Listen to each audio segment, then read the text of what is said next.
You're listening to Bring Me the Axe. I'm Bryan White. I'm one half of this Morbid equation, and I'm joined by my co-host and brother, Dave. Hey, Dave, how you doing over there? Oh, thank you for asking. I am doing it pretty well. I was flipping through the local news today, seeing That's what's not happening. good. Why did you do that? Why would you do that? Just wanted to know what's happening around Massachusetts, and I came across an article that said the Ground Round is reopening. Oh, yeah, I heard about this. Yeah, and I don't know if everybody remembers the Ground Round. It was I think it was a regional chain in New England, but this was the place. Well, I don't. Where? Yeah. So go on with you. Okay. This is the place where if you brought your child at the end, I believe it was the end of the meal, they would weigh your child in the restaurant, and then you paid like, I don't know, a penny a pound. That seems really cheap to me, but like either way, holy shit. How did anybody think that was like, that was an okay thing to do? Like, let's just weigh children in public. I remember we ate there because they had one in Peabody, and we ate there. Yep. Maybe once or twice. I don't remember being weighed, but even in the 80s, I thought that was a psychotic premise for a restaurant. It's really, like it is. No fucking wonder that this country has such weird issues with food and weight. I mean, like globally maybe, but like, because we're fucking weighing children, like it's like you go to Chili's and there's like, hey, hop on the scale, Jimmy. Like, God, I know. It's like your family is like getting ready to go. You know, like we're gonna go to the Ground Round for dinner like next week. I got the kids running on the treadmill. We're trying to shed a few pounds, keep the check light. Meanwhile, they're in the bathroom cutting themselves because they have to be weighed, and so anxiety provoking. I know. Like just, chicken fingers and fries have never been a more harrowing experience. I now I can only assume that they are not going to bring back the practice of weighing children. I sincerely hope not. Hey, listen, it's a new America. It's anybody's ball game at this point. In Trump's America, we weigh your children, and then you have to decide which one of them you want to keep and which one you're going to sacrifice. Yeah. Oh boy. Now I have done something. I have committed a terrible, terrible sin. Is it adultery? No, it's worse. I reinstalled Minecraft. The video game? And so now, yes, the children's game. I feel safe in calling it a children's video game. Oh my God. I'm sure there's some perverts who have found a way to make it really inappropriate. Oh, sure. I mean, there's well-read stories on YouTube of Minecraft creators who have no longer creating because they're in jail. Oh, that's dark. Anyway. No. There are like four video games in like the history of video games that have obsessed me in ways that like after a time, because some of them, like if you're using Steam, they tell you how much time you've spent playing the game, and I look at the number and I'm like, what have I done with my life? Well, Minecraft. Some of the Minecraft is up there. There's Castlevania Symphony of the Night, which is like my favorite video game of all time. I've played it in such a degree that there is nothing about that game that I have not discovered. Got a good soundtrack. It's a fucking killer soundtrack. There's a game called Hearts of Iron 4, which is don't fucking judge me if you know what Hearts of Iron 4 is. That I have spent, I think, in excess of like 900. Some listener out there knows what that is, and they're like, and right now they're cocking an eyebrow at me. They're like standard nerds.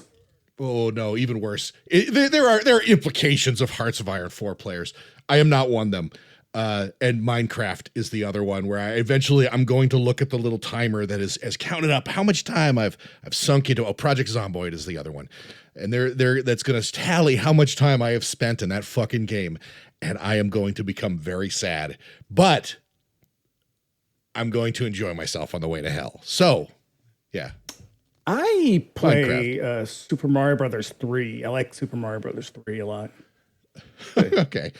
Yeah, but you can't mine and then craft stuff in Super Mario Brothers 3. I understand it's appeal. I don't, but those games feel like a job at a certain point. I'm like, I can't. This is like inventory management. No. There is a time. There will come a time when I'm like, the fuck am I doing here? But yeah. Ooh.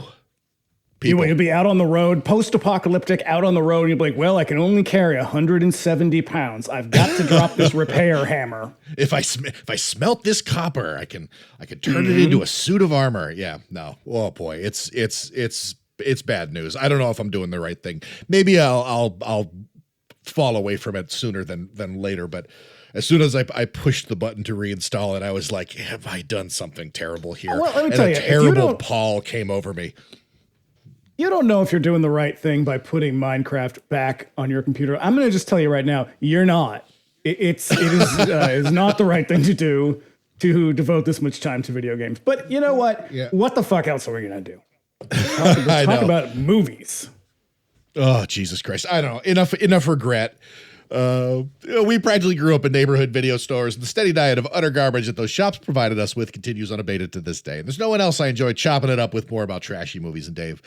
Just before we get into it, here's a little housekeeping. If you want to keep up with us between episodes, you can also find us on Instagram at Bring Me the Axe Pod. And Dave's over there at That Werewolf. You should follow us. You know, it's a good time. It's a good time. And if you don't know, we have another show called 99 Cent Rental where we cover all manner of video store madness on the weeks that Bring Me the Axe is off. We're in the middle of a sword-fighting, head-chopping extravaganza. Our latest Not episode. enough head chopping for my tastes. I would prefer. I know. I expected more heads getting chopped off in American Ninja, but you know, I don't know. I'll take throwing stars and a ninja with a laser over head chopping. But yeah, latest episode is Highlander. It's out now. We'll be back next week with a look at the rock and roll taekwondo movie, Miami Connection. Who's picking these movies?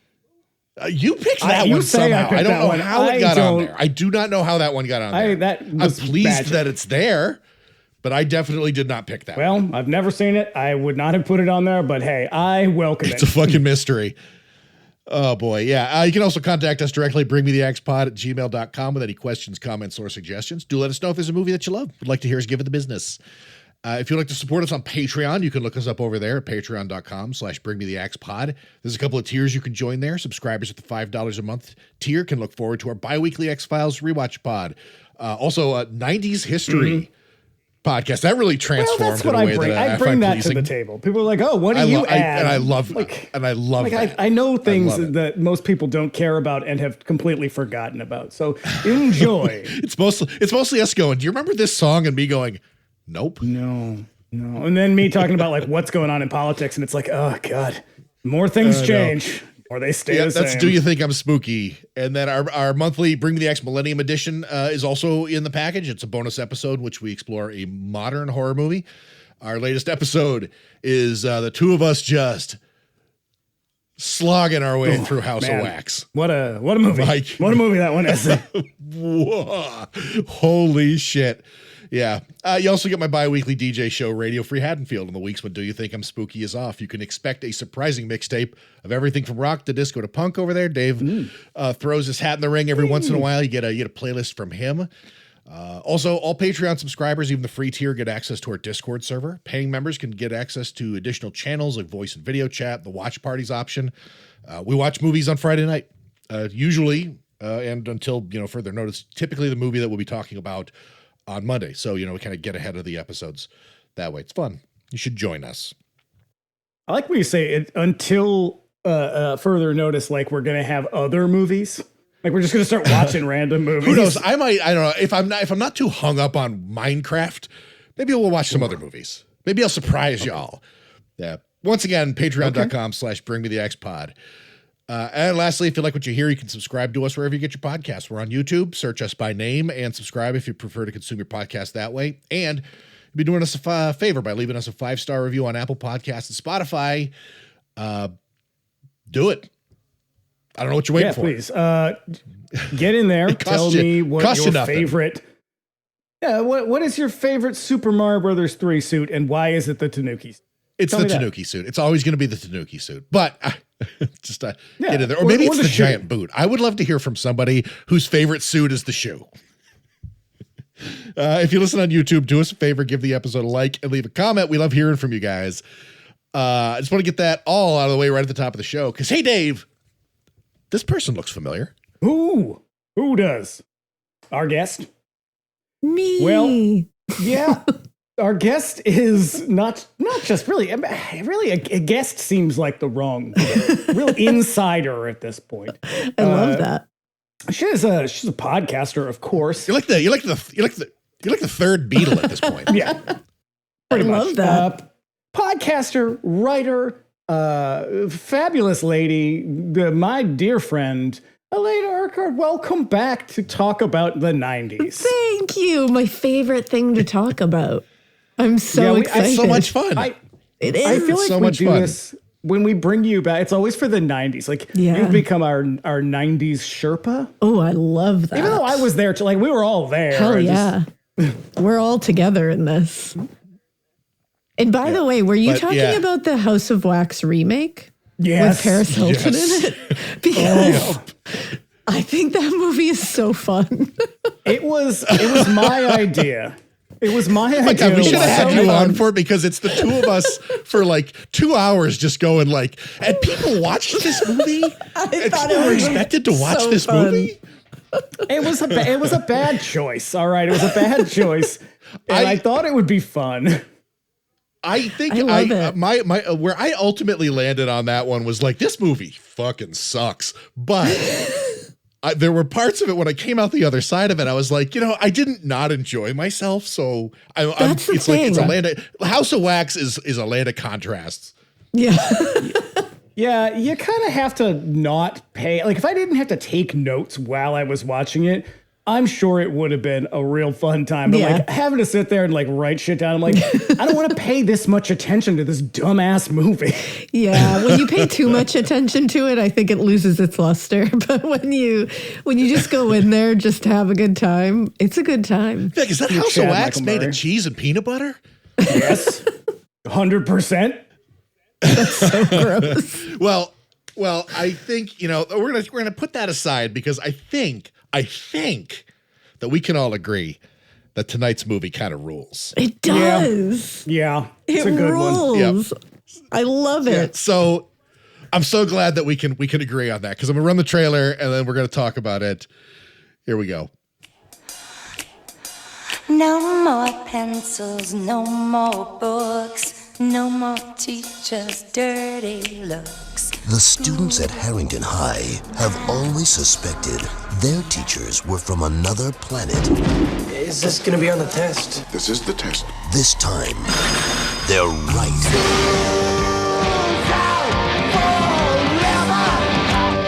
Now, these 6 students won't just question authority. They'll have to destroy it. Critics are calling it hip and scary. A thrilling ride from beginning to end. The faculty. Please report to the principal's office. Ooh, that's hip and scary. Tantalizing. That is hip. Yeah, pretty short. Short and they keep it tight. Yeah. Give you all you need to know. It's a And good I'll tell you what, that shot of Josh Hartnett ripping the blade off of the paper cutter, mwah. I remember that from all the screamed commercials. when I watched that again. That is an iconic moment. This movie is really underrated, I think, because I think it totally is. It's one of those ones where like Scream got big and they were like, holy shit, get us every fucking teenage horror movie you've got.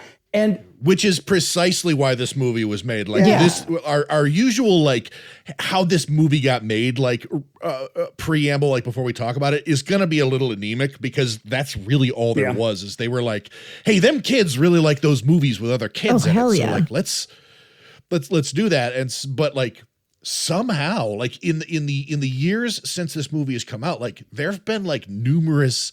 There's like a sequel for I Know What You Did Last Summer. There's like multiple urban legend sequels. I think it just got buried. The whole movie got buried. And it just kind of got buried. And this is easily of that sort of crop of movies. Like this is like one of the best ones, I would say. Even the cover is like the classic, all of them standing with one in the front. Yeah, Even it's like the tableau shot. The characters that don't matter are on the cover. Like that's my favorite. Oh God, the fact that they put Usher up front in this is like, I'm like, oh shit.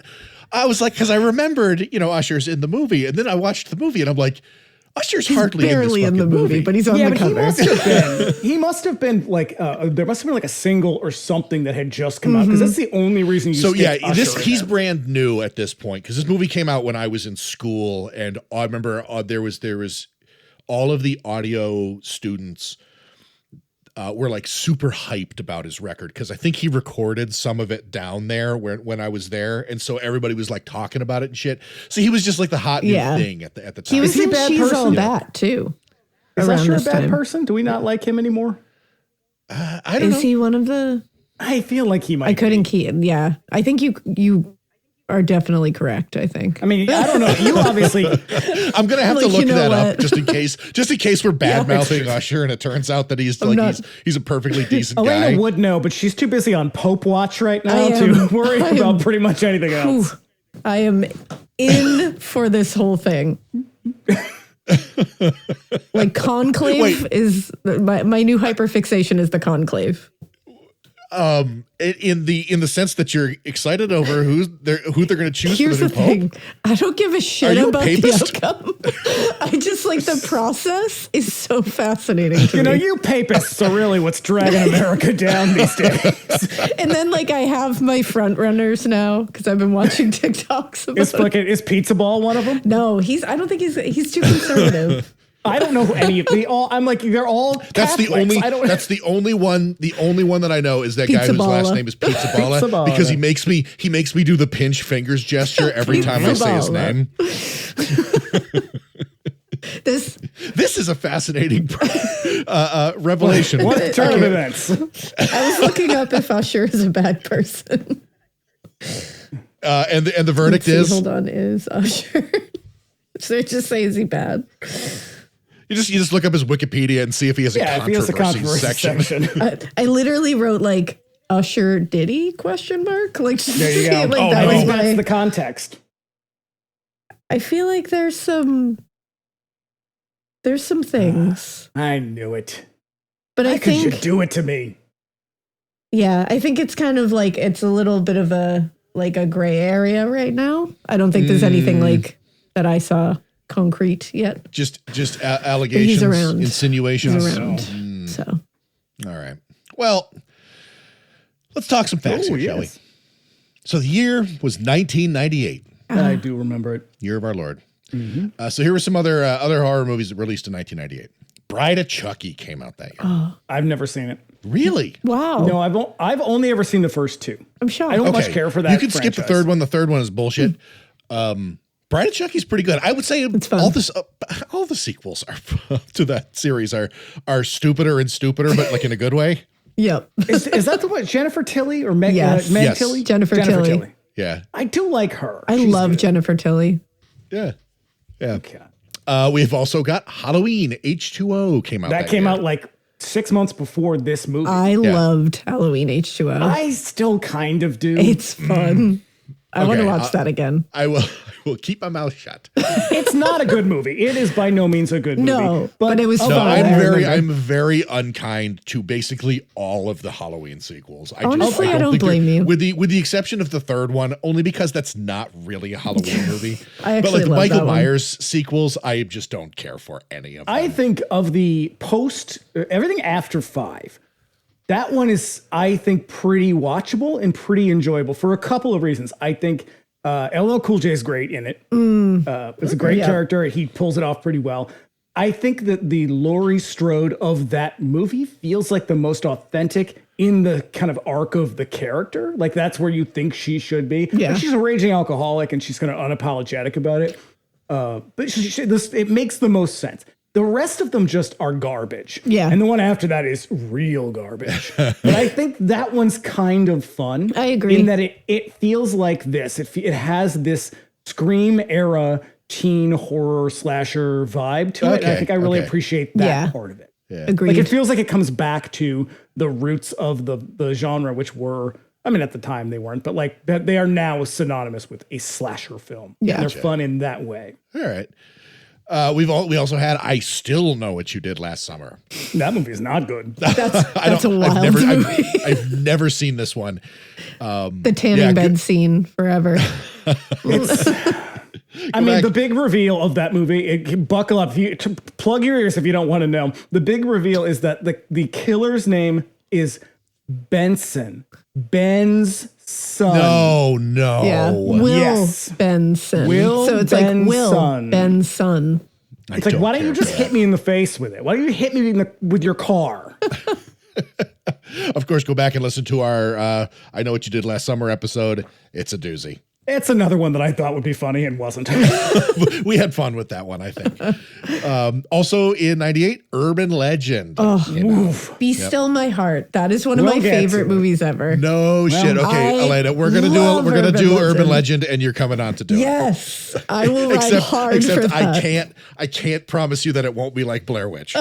That's true. One I'll go so hard for though. I feel bad. I keep dragging my friends into this podcast, and they're like, "I love this movie," and I'm like, "Oh well, I don't." Like, sorry about it. No, I'm prepared to fight for that one. Okay, and then closing it out. When we had you guys on for Scream, I mentioned the 8th part in this series. So this year, the 10th part of this series came out. Witchcraft 10, Mistress of the Craft came out. And I said, for a series of movies that had 10 parts that I've never even heard of, I had to look into this. There are 16 of these movies. 16? Are Charles Band making these movies? Who's making them? Troma made the first. Because I've seen the first one and that's it. Troma made I think Troma distributed the first 9 of them, and they basically just made one every year, like a Saw movie.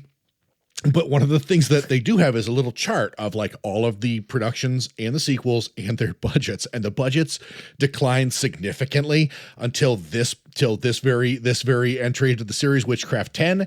The movie cost $16,000 to make. Until you get to Witchcraft 15 and it's just Cole's cash. Just IOUs flying around. I was like, oh my God, you could buy a decent used car for more than that. They made that movie. Seriously, but the newest one, it's just green stamps. And hey, everybody, that is a joke for people who remember the 70s. That movie looks bonkers. I'm looking at it right now. I can't imagine. See, I used to confuse because I definitely remember them being at the video store, but the boxes always looked really shitty, and so I never really looked into them. But I did confuse them with the Warlock series. Mm-hmm. And I think there's like maybe 3 Warlock movies. I think there's only 2. I think you're right. I watched Warlock last night. You know what? Fucking awesome. It's a real dumb movie, but it's kind of fun. It's incredibly stupid. It's late 80s horror. I mean, you get what you pay for. Yeah. Truth. Oh boy, yeah. But 98, wild year for horror movies. What a great year.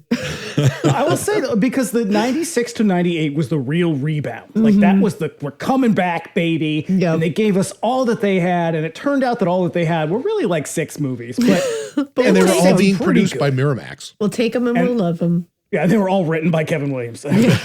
Basically. You know, that he was real keyed into where the kids were at. Yeah, he was. He certainly Middle-aged was. Kevin Williamson. So our director was Robert Rodriguez, who's a one-man show and a director that I respect tremendously, despite not really being into his movies all that much. I'll tell you this. I think Desperado is a fucking awesome movie. I think the first Sin City is a really, really cool movie. I don't Sin care City. about the rest of his movies. I just think he's awesome. Yeah. So I read his book, Rebel Without a Crew, on the recommendation of a filmmaking friend when I told him that I was thinking about film school. And it was tremendously inspirational because he tells his entire story.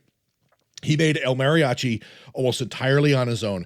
And I mean, like, the production crew was basically him and I think somebody to hold the boom mic. It's true, like him and 2 of his friends. It was like $8,000 was how much Damn. they spent on that movie. It cost $7,000 of money that he made by being a test subject for pharmaceutical trials.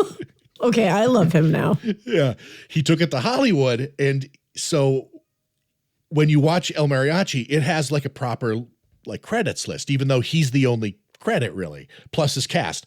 And so there's all these names that he made up so that it wouldn't like apparently like So it would look like he had an actual crew. It would, yeah, so that it would look bigger than it was. And so then you know, people started to get excited because it's a really good like independent, very obviously low budget action movie with like crazy stunts and stuff. It's a little bit like Assault on Precinct 13 in that they were like, John, you can't just put your name in every credit. You got to make something up. Who's doing craft services? And then they Make it started up. asking, they're like, so who's this crew? Like, who did DP on this? And he's like, and then he had to reveal it that he's like, no, I did literally everything myself on this. And their fucking jaws hit the floor. I love that story. It's a great movie. So like where other directors of that sort of like 90s New Young Hollywood movement, like Tarantino and Richard Linklater and like Kevin Smith and like Greg Araki to some degree, were all kind of trying to maneuver in the space provided them by Miramax. He negotiated this crazy fucking deal that allowed him basically to call his own shots like really, really early on. And so he didn't want to work in Hollywood. So he was like, I'm going to move back to Austin where I'm from. And you guys are going to build a studio across the street from my house. And they were like, okay. It's weird that nobody was ever like, that's in Texas, right? Are you sure? You want to go back there? Yeah. Yeah. Apologies to anyone so from Texas. there, like, yeah, he just would like leave his house in the morning, walk across the street to work and make fucking Desperado That's and Sin City, badass. From Dusk Till Dawn, and the massive Spy Kids franchise Oh and my everything. God. Yeah, and everything that he does, he keeps Latinx people like front and center. Mm-hmm. He's a massive crush on Salma Hayek, but who doesn't? I mean, I think I do. And for a while, he You had seen From Dusk Till Dawn? oh my God. Yeah. And for a while, he had a television network called El Rey, which was essentially a cable channel. What's programming was massively interesting to me 24/7. It's cool as shit. It does. It's I a don't think shame it you exists can't get it anymore, but Yeah. they put some really awesome stuff on I would there. It was look at I would every now and then, once I heard about it, I'd be like, what's on El Rey right now? And I'd look and I'd be like, Escape from New York. Oh my God. He had a whole like wrestling franchise that was all like lucha libre. So it's like dudes in masks and stuff. And these like weird,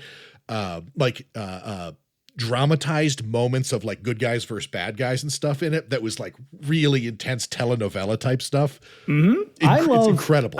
I love, so I don't really like a lot of his movies, but I love a bunch of things about him.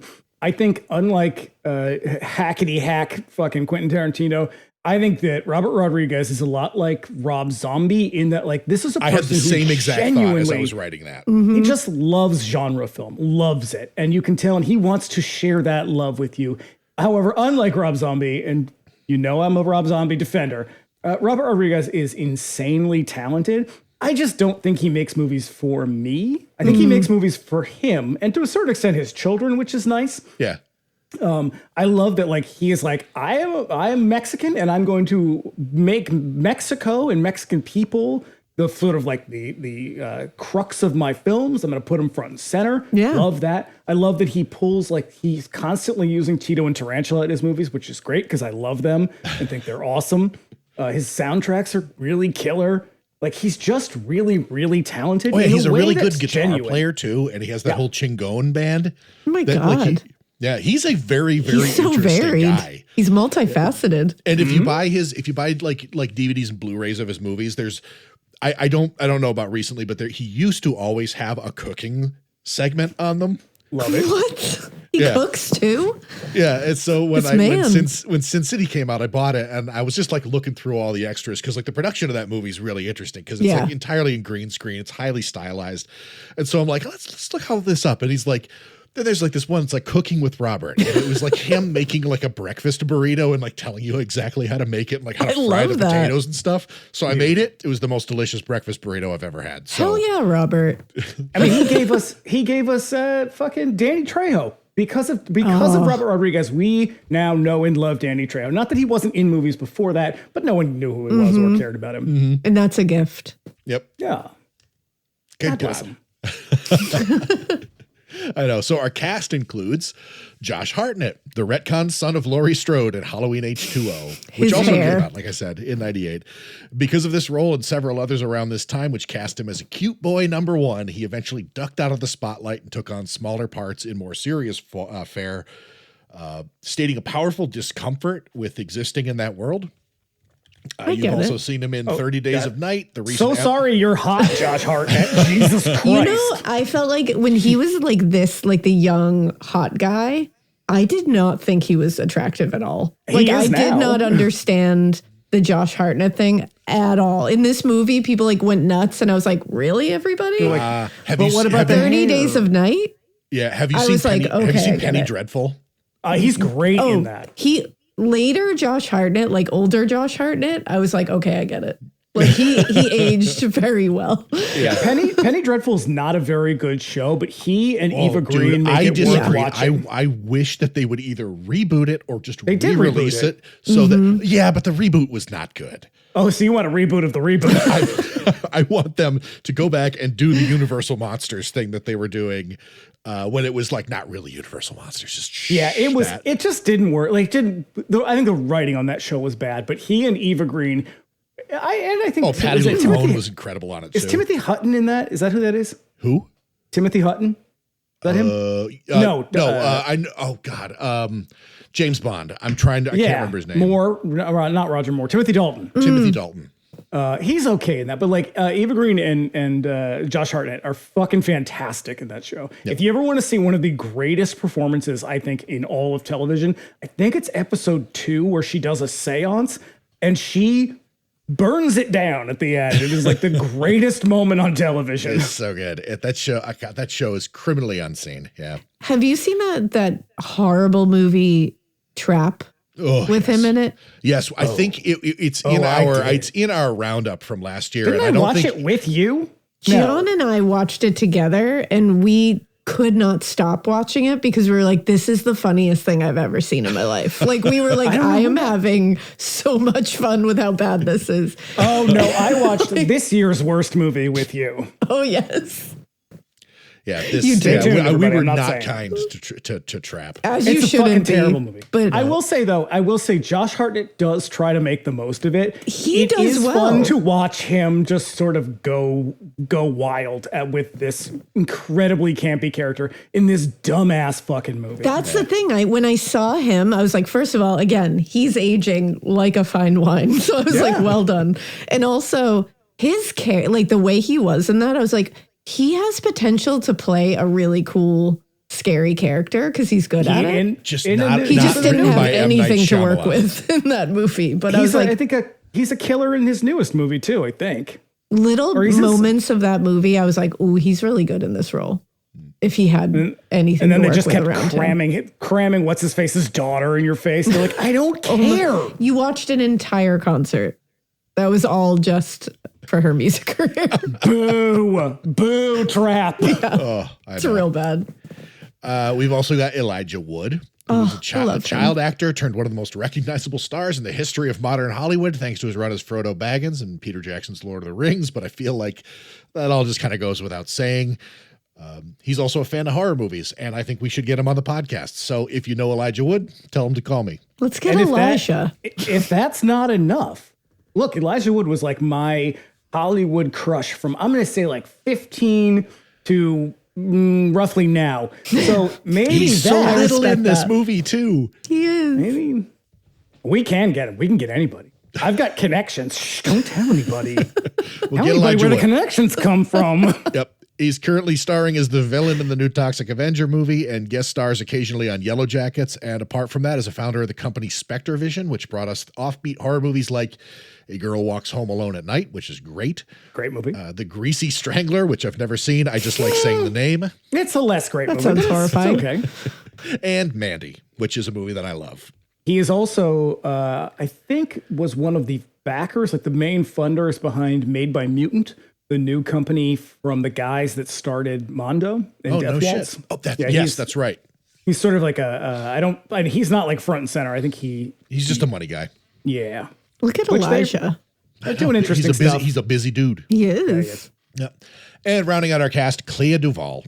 Oh, God, I love her. I love her. Oh, my God. In one of her earliest roles, it felt like she was in everything I watched around this time. She has a look and a vibe for outsiders and crazy people. You might remember her in Girl Interrupted, the movie based on the book that I swear to God every woman I knew owned upon its publication. She's a favorite among fans of the movie, but I'm a cheerleader.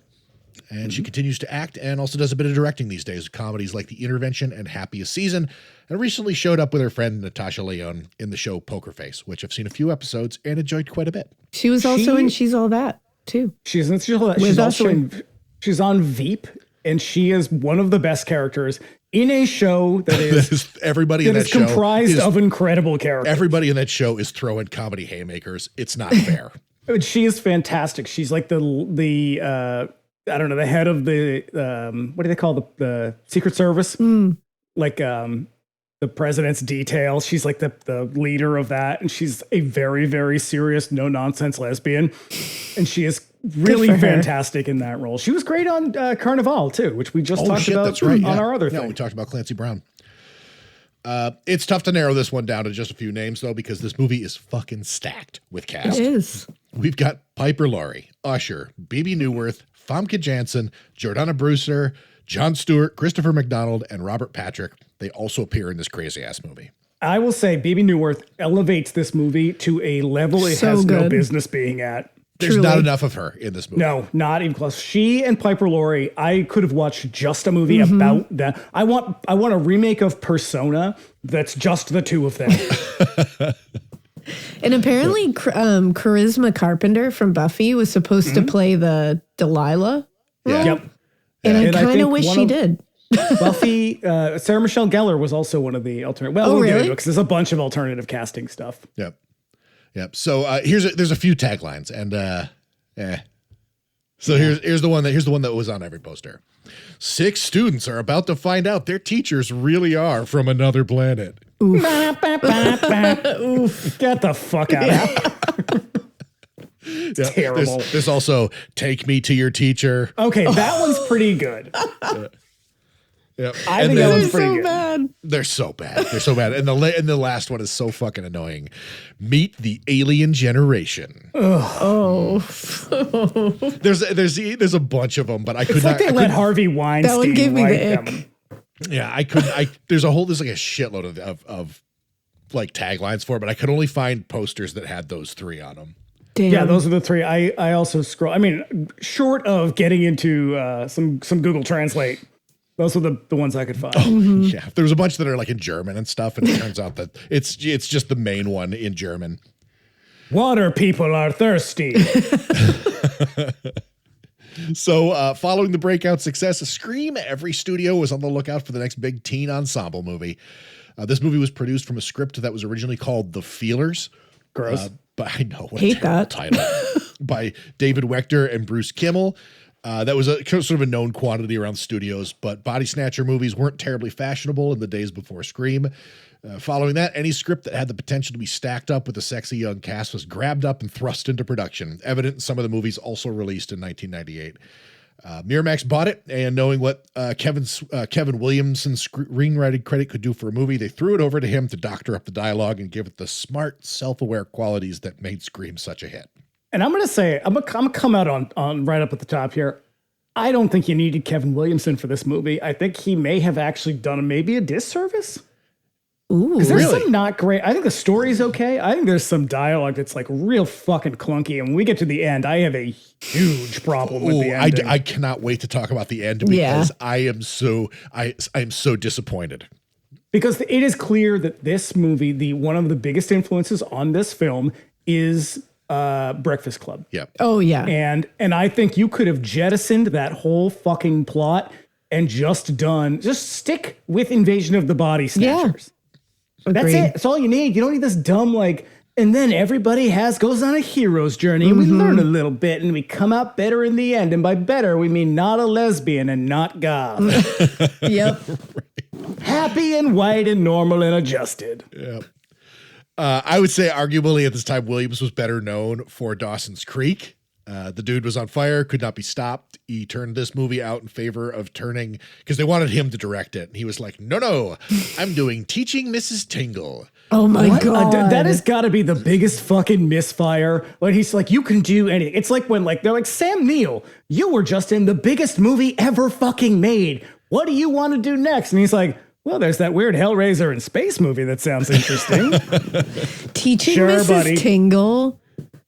Obsessed. Loved that movie. Used to love it. Not doing that one. Haven't seen that in a long time, but have lots of nostalgia for that movie. Maybe we will do that one then. I feel like you should. I keep getting people to be like, tell me what your favorite horror movie is, so and then come on my show. Let's do it. I was like, Tyler, would you want to pick a movie we could do it? He was like, yes, this is my favorite horror movie. And you I were was like, great, we're doing it.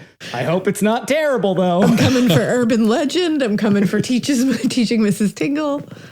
I won't go as hard for that one, but The Weinsteins, boo, took it to Williamson, hoping that he'd direct it, but he said no. So he took it to Rodriguez, who was on a crazy roll, and he just came on off the back of From Dusk Till Dawn. This movie opened on Christmas Day in 1998, and it was a huge success. I saw it on Christmas Day in 1998. Probably. I love that. Pretty sure. Bridget and I went to the movies like every fucking weekend or several times a week around that time. Yeah. So, nearly $65 million in box office. It was made off of a $15 million budget. Tommy Hilfiger bought a sponsorship on the movie. Do you not remember that? Tommy Hilfiger? I did not Did remember either of that. you remember this? Okay. And then I saw the ad just recently while I was doing research, and I was like, oh my God. Now, in 1998, everybody, I was secretly into dudes. I'm less secretly into them now. I'm still pretty into them. And this was an ad so Tommy Hilfiger, kind of like, who's the one that's gay but has a family? You're describing a lot of people. I know. You gotta narrow it.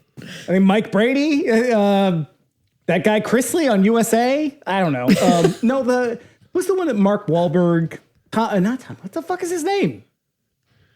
Tommy Hilfiger? Calvin Klein? Calvin Klein. Calvin Klein. Thank you. Oh, okay. So I don't know if Calvin Klein's gay. I think he is, but maybe I could be wrong. It doesn't matter. But like he had those sort of notoriously sexy ad campaign around this time. So then Tommy Hilfiger, they do this other one. Now it wasn't as sexy, this one, because it was like, who wants to see like Elijah Wood in Oh, I don't know. It would have been awkward for Elijah. everybody. But like, it was a very sort of like, isn't the MTV generation just hot and smoky? A couple of them like whip their shirts off in the commercial, and it's like, oh Jesus Christ. Yeah. Well, I mean, because Usher made an entire career of whipping his shirt off Like, for a good reason. Careful, you're going to him. cut yourself on those things. Yeah. Yeah. So it was like, that was a really big deal, was like, this had a huge crossover with that, because it was like Times Square fucking billboards. Oh, yeah. There they all are. It's like, it has nothing to do with the movie. I mean, if anything, it's kind of antithetical to the movie. Yeah. And yet. Yeah, they just happened to have in one place at one time a bunch of like really good looking kids. Mm-hmm. Yeah. This movie lives and dies by its cast. And I think a little bit by the direction. I think Robert Rodriguez does a really good job, even though it doesn't feel like a Rodriguez film. It doesn't. It really doesn't. I think he still does a very good job as a director, making a movie that's maybe a little bit outside of his wheelhouse. Yeah, I agree. Like, I think he makes a lot of good choices that are they're very effective.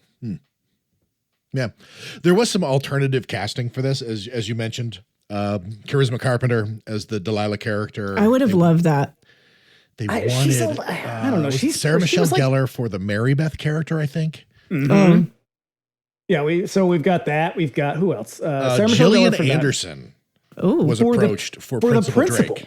Really? I don't think so. No. I could not. I saw it. I could not corroborate it. No. I don't know where I read that one, but yeah, no, that was one of them. It doesn't make any sense. She's too young. Would have been too young to be that character. Because they had already frumped her up on X-Files. They're like, here you go, she's a principal. And it's like, no, she's 27 years old. Stop it. Yeah. And while we're at it, get her out of those terrible pantsuits. Seriously. I don't know. I feel like she was like Agent Scully in 1998. Yeah, she I was. thought Agent Scully was the coolest. She is. We're still like think 2/3 of the way through the first season, and they are doing her wrong. Yeah, they're stumbling pretty hard. They're like, but she's a lady, and she needs a man to help her be a lady. Of right? course. You know how it works. Of course I do. Oh, I hate it so much. We also get Jessica Alba was another one. Oh, that's right. Oh, For the she was a character of Delilah. huge it girl. I think the Charisma Carpenter for the Jordana Brewster role. I like Jordana Brewster. I just think Charisma Carpenter is so good at being a bitch. Like she has it on lock, and I think she would have eaten this up. Okay, now that you say it, I'm going to agree. Because at first, so Charisma Carpenter's reason was that she didn't want to play a character that was so much like the character she played on Buffy. Yeah. And that I understand. But the way that Jordana Brewster comes across, she is plug up your ears, everybody. She is a cunt in this movie. And I hate this character. I hate the way she plays it. I know it's not her fault, but like... She is brutally rude. She's horrible. I think Charisma Carpenter really could have delivered mean and bitchy, but with an endearing bent. Yes. So that when you get to the end, you're like, okay, I'm okay with this ending. Because as it is now, you get to the end and I'm like, what the fuck? Yeah, I was pissed. She should have been killed halfway through the movie and I would have been fine with that. Yes, because her as Cordelia Chase on Buffy, she's a raging bitch. Like, she's horrible. She's like, she would be irredeemable, I think, played by someone else.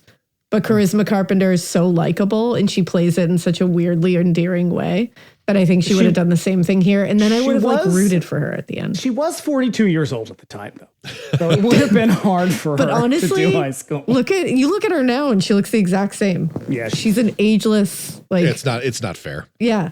I don't know what she is. She's a vampire. So Rodriguez's other choice for Miss Burke was Sherilyn Fenn, which I think is kind of an odd That would have been an choice. interesting pick. Wait, who is Sherilyn Fenn? Why do I know that name? It's Twin She's Peaks. Audrey on Twin Peaks. Oh, okay. That would have been interesting. Yeah, I don't know. What else was she doing at the time? I don't know. I saw that and I was like, yeah, I could see that. I could get into that. Mostly I just like her because in things. I've always had a crush on her. I mean, she Famke is Janssen, I think. stunning. She does okay though. Yeah. It is a fucking weird ass character. Yeah, we're going to talk about that too because I got some notes. A little bit of a yuckaroo situation. Yep. Hey, what did the press think of this movie? Well, what do you think the press thought of the movie? I'm gonna say that the press was like, well, it's a movie. Yeah, it kind of goes one of two ways. A couple people liked it. Most people didn't like it.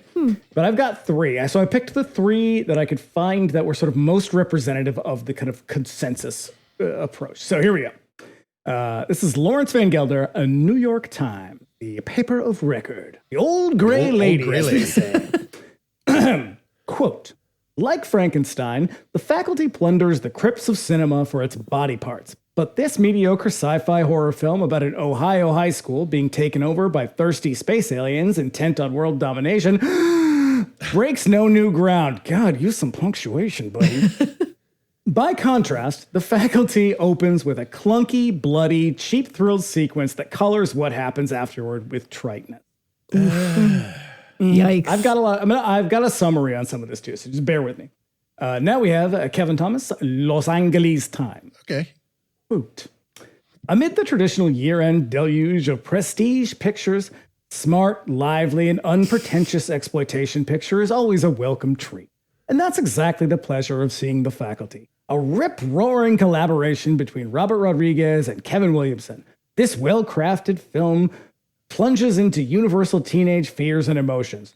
Whoever made it through high school without either feeling oneself or everybody else to be an alien. It's a very odd phrasing. Yeah.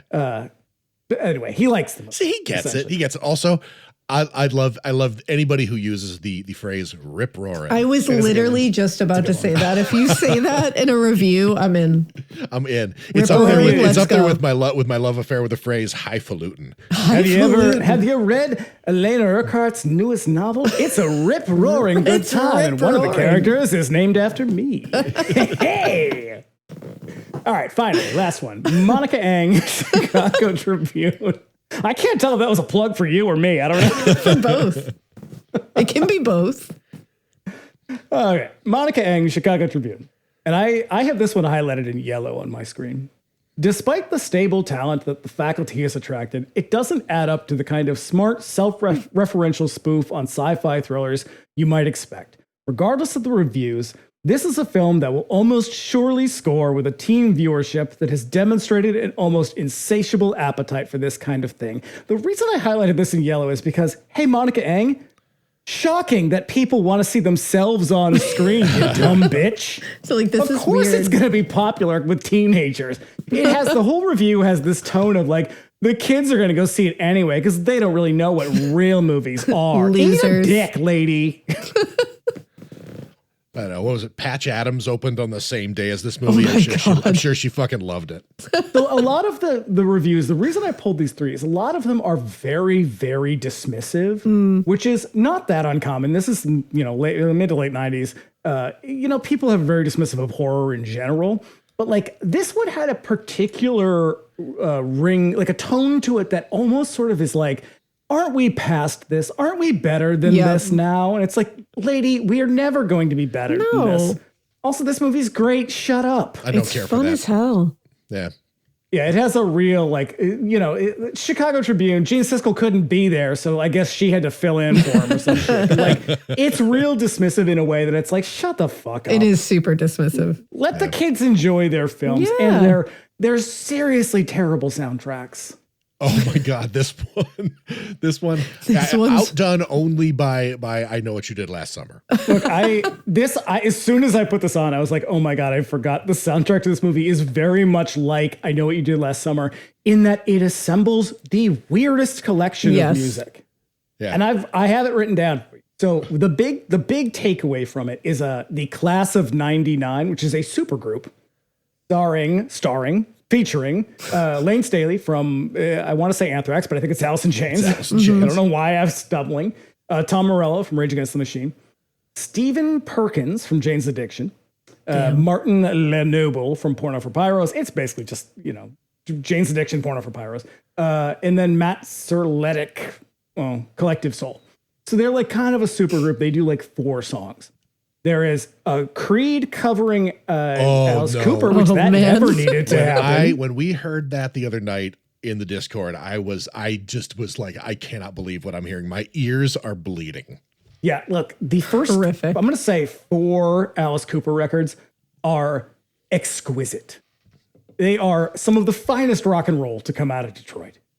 You know what's not some of the finest rock and roll to come out of anywhere? Creed. And they have no business doing with it. They really don't. We also get Degeneration, which weird addition. Someone must have been trying to pitch an album or something. Degeneration, for anyone who doesn't know, is this fucking a band that refuses to give up, despite having very, very little success over the. I mean, it was so weird because people know their music more than mine. But it's the beginning of the upswing for sort of like that late '90s like pop punk thing. Every other pop punk band's got a fucking horn section at this time.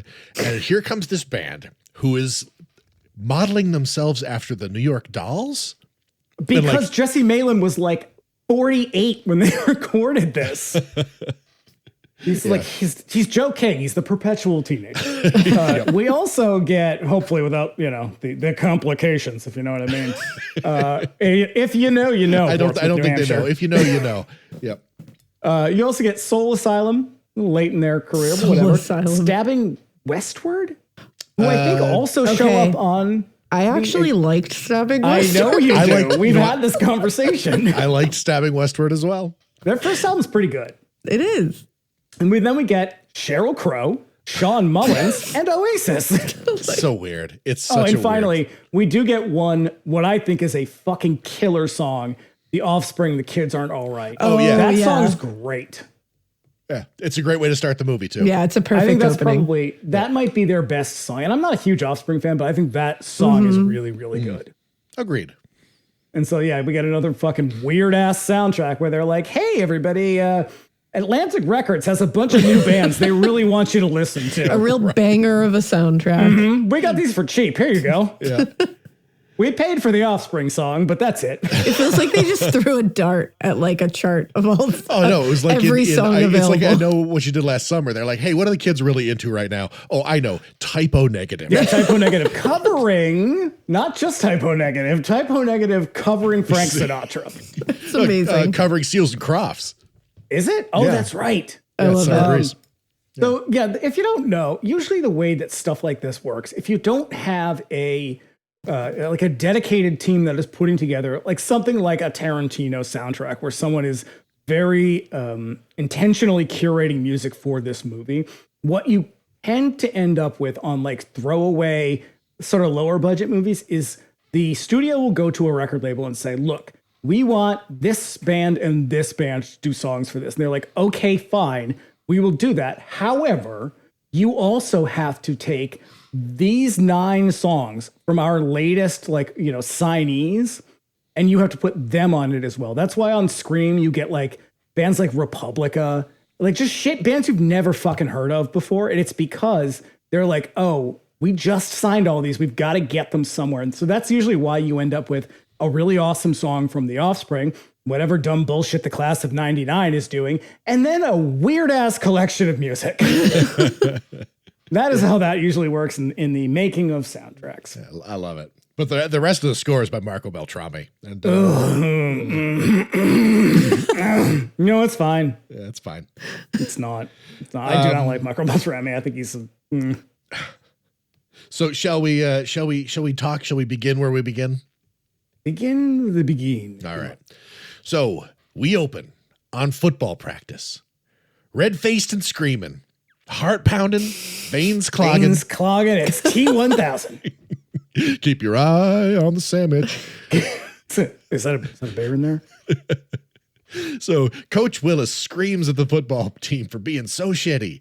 The big game is coming up and they are not ready. Stan needs to get his head in the game and he's mad at this.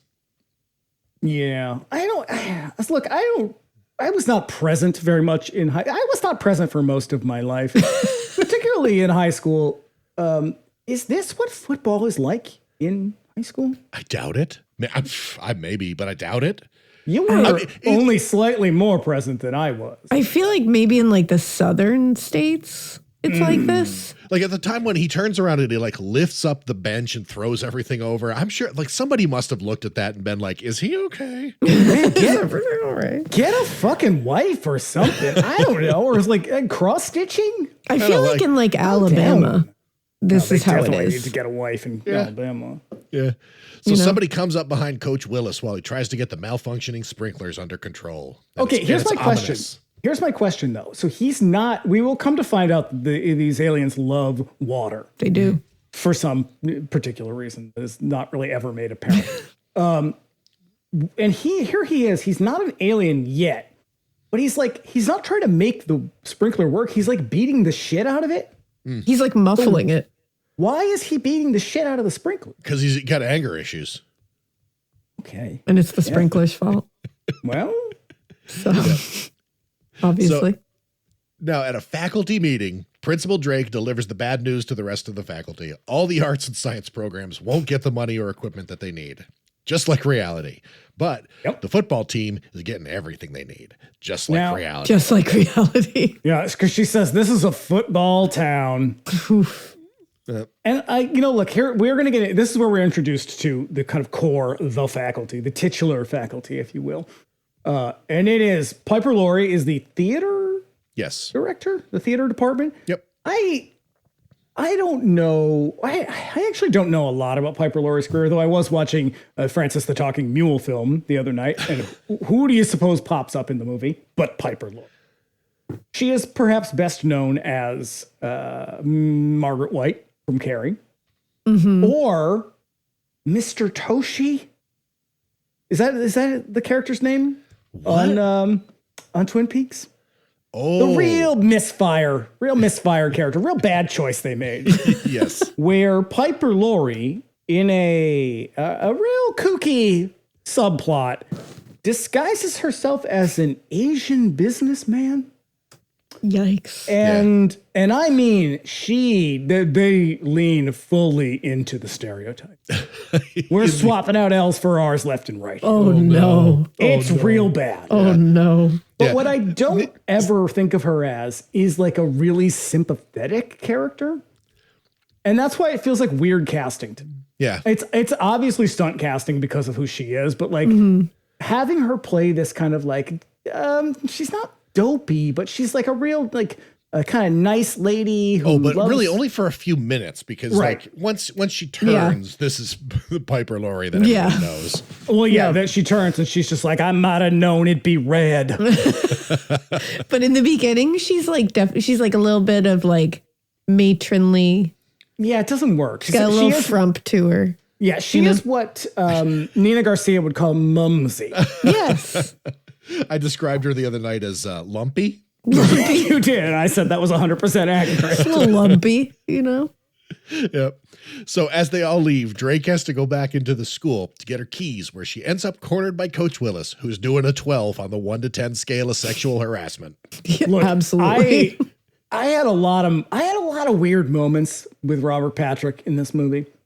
First of all, I think the way that this is written is very interesting because this is he is trying to be, well, he's not trying to be, he is very menacing in this moment, but he's sexually menacing. Yes. In a way that is like, that's a very odd choice.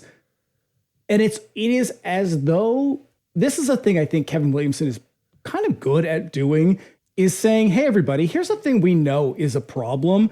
And I'm just going to fucking pull the Band-Aid right off and stick it right in this movie. Mm-hmm. Like this idea that like men know what is most terrifying for women.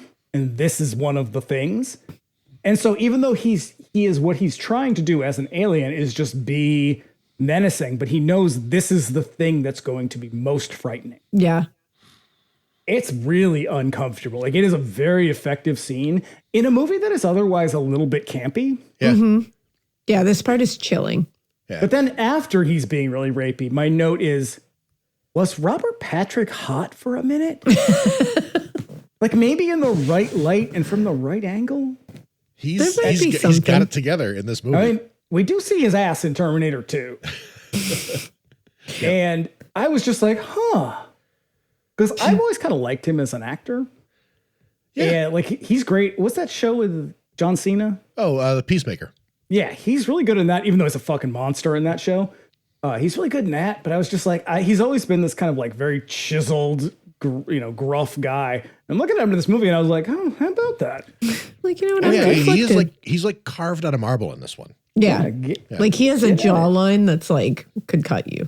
He had to work on it. then he rams a pencil through Baby New Earth's hand. Yeah. She thinks he's drunk and he tries to leave, and then he attacks her by driving a pencil through the palm of her hand. Ooh, it's tough. Just all the way. It's a rough moment. They struggle and she runs down the hall to escape, but ends up at the doors, which are now chained shut. Which happens in a lot of movies that take place in schools. Yeah. Except they're always chaining those doors. It's illegal to chain the doors closed. Just so feels everybody illegal. knows, that's not a thing that happens unless you're in Lean on Me. That was the 80s. Different situation. And I think there was a legal issue there too. He was Might have been the thing a troubling character. Yeah. So yeah, she pushes the door open, finds Mrs. Olson, the drama teacher, there, and she doesn't have the key to the lock, so Drake has to go back to the office to get them. With Willis at the end of the hall and closing, she manages to get the lock open and slips out, narrowly getting the chains back on in time. It looks like she's on easy street, but then Mrs. Olson takes a pair of scissors and stabs the shit out of her. So calmly. So good. It's such a great moment. And I love when she says, I always wanted to do that. Because that's what he says when he stabs her in the hand with the pencil. So good. Yep. So the next day at school, everybody's heading in for class, and here comes Zeke, the school bad boy with the worst haircut you've ever seen. Okay, I think we need to address the haircut in the room. Yes, we do. He has the same exact hair in Halloween. He cut it himself. He said so he cut his hair bad. himself. He did this himself because he wanted to look like an authentic teenager. I am going to posit, having been a teenager once in my life, I don't remember anybody cutting their own hair in order to, I don't know what, look like a teenager, ? And not that way. Like so no weird. way are you leaving your hair looking like that. You'll just keep cutting. You'll look at that stupid. point. You'll look real dumb. It's so bad. It's distractingly bad. So both Steve Miner, who directed Halloween H2O, and Robert Rodriguez both hated this look, but he had already done it. And so they were like, well, fuck it. I can't we can try and fix it. The only way they could have fixed it was like to shave his head. And they had already shot like parts of the movie. And so they were like, well, Jesus Christ. I guess you have this dumbass hair now. And so they both fucking hated it. And there's nothing you can do about it. But I would say the hair kind of overshadows a lot of other shit in these movies. It does. It's really distracting. Because he looks fucking stupid. I also think no teenager anywhere ever in the history of the world is this confident. This is like sociopath. Oh yeah, he's like confidence. Patrick Bateman. Yeah. Yeah. Yep. Yep. And what we're going to do is he is going to be the Judd Nelson of the he's group. been. Yep. And he's the bad boy who we find out he's actually really smart. It's like, oh, Jesus fucking Christ. Right. Okay. Cool. So then we also meet Casey, who's the nerd, Stokely, who is the weirdo. We got Stan, the football player, Delilah, the cool cheerleader girl, who's also editor of the school paper, which I think a real bitch. Which I think clashes against her status as cool cheerleader girl. Yeah, I would think so. Yeah. The football team then rams Casey's nuts into the flagpole for fun. Poor Casey. I know. Pretty rough. But this is when we get that like stop and start, like playing the fast music, because this is where we're getting the Offspring, The Kids Aren't All Right. And we're getting that like introduction with the name flashing across the screen. Yep. I don't know what you call that, but like that's that style of like like lower third name flashing. They do it in anime a lot. They do it in Can't Hardly Wait. Yeah. They do it at that time. It was a pretty popular sort of stylized way of introducing the characters. It works. I loved it and Can't Hardly Wait. I hated it in this movie. I think it doesn't really fit here because there's so much going on in the scenes as they're shooting them, because this is when we see there's a couple that appears in this movie a couple different times that are fighting.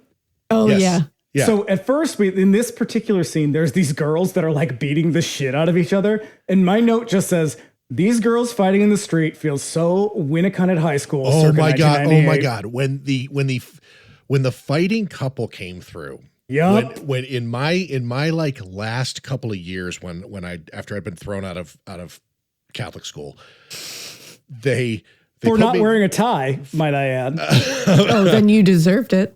I deserved it. I was such a Jesus pain. loves I was ties. such a pain in the fucking ass to them. But there was a couple who fought constantly in the lunchroom, and I remember on Valentine's Day when I was a junior, the guy picked up like a nearby garbage can, like those big plastic bins. And it was like full of like food and crap and shit, and just dumped it on her head and then placed it over her. So she was like wearing the garbage. Now, bin. Alaina, the look on your face is one of surprise. And this happens to me a lot when stuff like this comes up in movies, because people are like, oh my God, nobody's high school is like this. And I'm like, actually, shocking.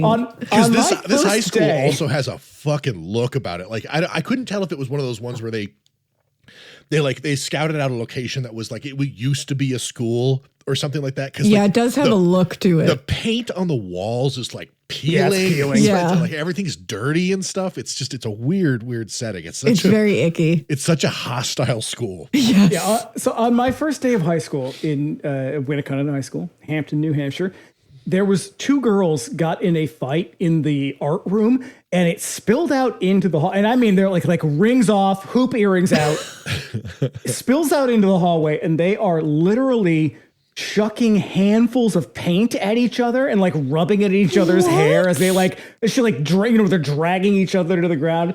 So when I see shit like this, I'm like, yes, the folly of youth. That never happened when I went to high school. No. I don't know. Maybe it was just our high school. Our high school was like fucking Thunderdome. Well, we also went to the same high school where Pam Smart picked up her fellas. So there's that. Yeah, like a real legacy of violence. Yeah, that's definitely a stain. Yeah. Back at this school though, Stan has big news for Delilah, his girlfriend, but she won't hear it. She's too busy. And then here comes the new girl looking for the office with a southern accent that I would describe as a choice. Well, that is a perfect way to describe it. It's sort of like Alabama by way of Manitoba. Yeah, her name is Laura Harris. She is nowhere on any of the marketing materials for this movie. No, because she was not very famous. But if you are a child of the 80s or 90s, you might remember Laura Harris as the star. Are you about to talk about 15? You goddamn right I am. Goddamn. As the star of the Canadian high school soap opera, It was a Degrassi-alike. It was a Degrassi kind of ripoff that was on Nickelodeon. It was called 15. It had Ryan Reynolds in it. It did. And I recently made my boyfriend sit down and watch all 3 seasons of it. Okay. How much of that show was dedicated to the plot arc where she cheated on the test? Because I swear to God, That's only a couple episodes. That event seemed to haunt her for like the entire series. So she eventually goes away. She's not on the whole series. She does move away at one point. But yeah, she was on because she cheated on the test. Well, I mean, what? She can't show her face there anymore. It's Canada. They have higher standards. They're better people. Oh my God, I never watched That's what she this. is from. It's probably a little bit before you. It's probably mid 80s. It is a show. It is a show. It is very strange. If you had to choose between Degrassi or this, I would go Degrassi because we did watch both of them at the same time. And you're thinking, wait, do you own the entire series of Degrassi Junior High on DVD? Oh, yes, I do. Oh, yes. Yes, I do. Yep. It was 1990, by the way. Was it 90? Yeah. It's very Nickelodeon 1990. It looks it. Yep. It's not as edgy as Degrassi. Nobody's getting pregnant. Yep. Nobody takes acid and disappears. Well, shit. That's true. Yeah. That's a later one. That's later in Degrassi. Yep. So she's directed to the office by the glum Generation X high schoolers, who were I believe that was Robert's sister in that scene. Yeah. So inside the school, it's chaos. You know it's her because of her overplucked eyebrows. Hell. Yep. A fighting teenage couple rage through the shot. They're listed in the credits as "fuck you, girl" and "fuck you, boy." Also, very Winnicott High School. Yep. "Fuck you, boy" is played by John Abrahams, who we just saw in our Millennium Edition episode about House of Wax. He's not related to J.J. Abrams, right? No. They're different names, different spellings. Yes. He looks a little bit like him. Oh. Yeah, I suppose he is in House of Wax. Yeah. He's the douchey dude with one. the camera. Yeah. Oh. Okay. Yeah. The one who's definitely not gay. Not even close. Yep. So Zeke ushers a pair of dirtbags into the boys' room. One of them played by Scientologist and rape enthusiast Danny Masterson. Yeah, my note says rapist alert.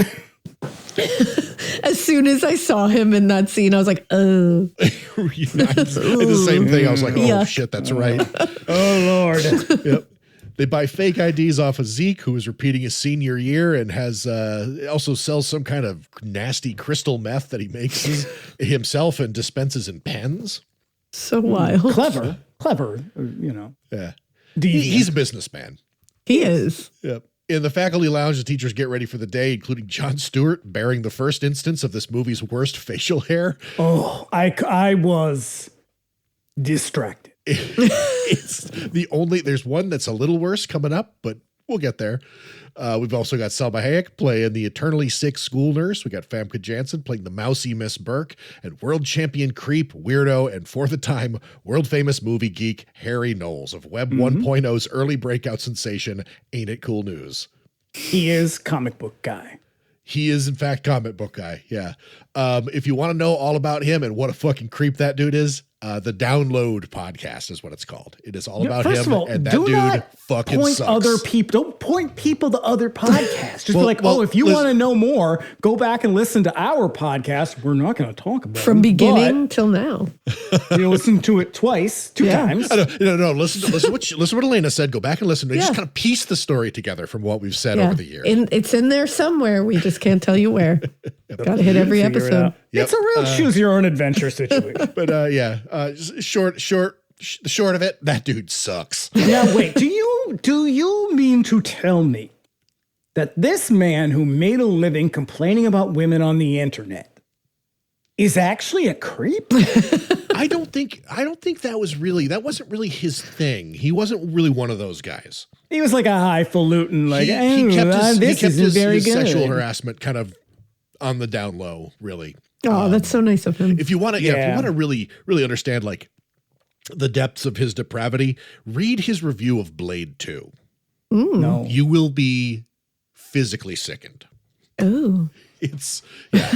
Look, I just got a real quick PSA for the men out there who like the lady.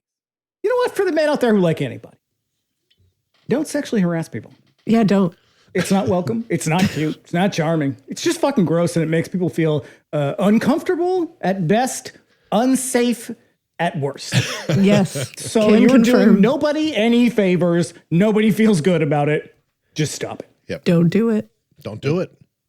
You heard it That is here. the official position stance of this podcast. We're anti-sexual harassment. Yes. We're planting our flag. Saying it now just to get it out of the way. So in walks Mrs. Olson, who's now sporting an entirely new look. Miss Burke nervously Which one is addresses... Mrs. Olson? Which one is she? She is Piper Laurie. Yeah. Piper Laurie. She's got the hair now. She's got the smart She little does. Took scarf. the glasses off. She's still a little frumpy, though. I'm not going to lie. Still a little bit.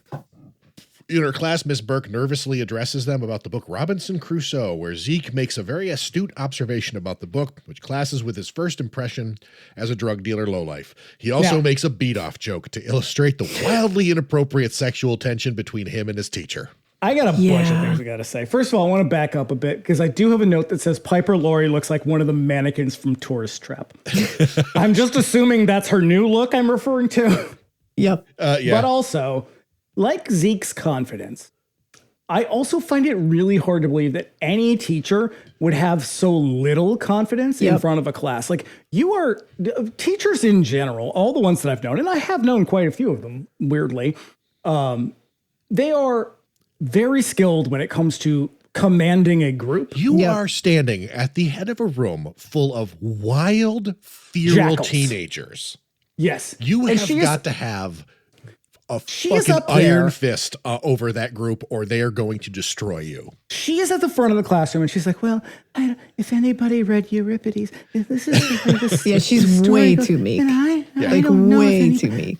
Why is everybody looking at me right now? I was like, bitch, get it together. You're the fucking teacher. These kids are going to eat you alive. Yeah. And one of them does. He's just like, well, maybe you want to see my dick while I'm at it. It's like, I don't know what is happening in this gotta classroom. take but control this of that situation. This is not what teenagers are like, and this is not what teachers are like. No, she was not stepping into her power there. No. So Stan, meanwhile, tells Delilah that he, captain of the football team, is quitting the team because he's tired of sailing by on just sports. Delilah is unamused because cheerleaders date quarterbacks. And I was busy distracted in this moment because there is a guy walking behind. This is going to be very unkind, everybody. Just buckle up. There's a guy walking behind them who is so incredibly shiny that all I could think was that moment when Homer goes up to the counter at the fast food restaurant and goes, my God, you're greasy. I know, you got to hit him with the pancake makeup. He is the most authentic teenager in the movie. I was just going to say, that rings true to life. Yep. In another class, Mr. Tate is having a hard time getting through and he's drinking a lot of water. Stokely steals a glimpse of Stan and Mary Beth, the new girl. She notices. At lunch, maybe? Outside? This is one of those schools where everybody just seems to go wherever they want. Yeah. Hanging out outside. Yeah. And she makes a point of saying that she's reading Robert Heinlein. And my note says, I wish, in fact, that nobody read Robert Heinlein. He was a Most bad of all, person. Stokely. He was a very bad person who had a lot of bad ideas about society, and we should put his books away forever and never read them again. Hear that, Stokely?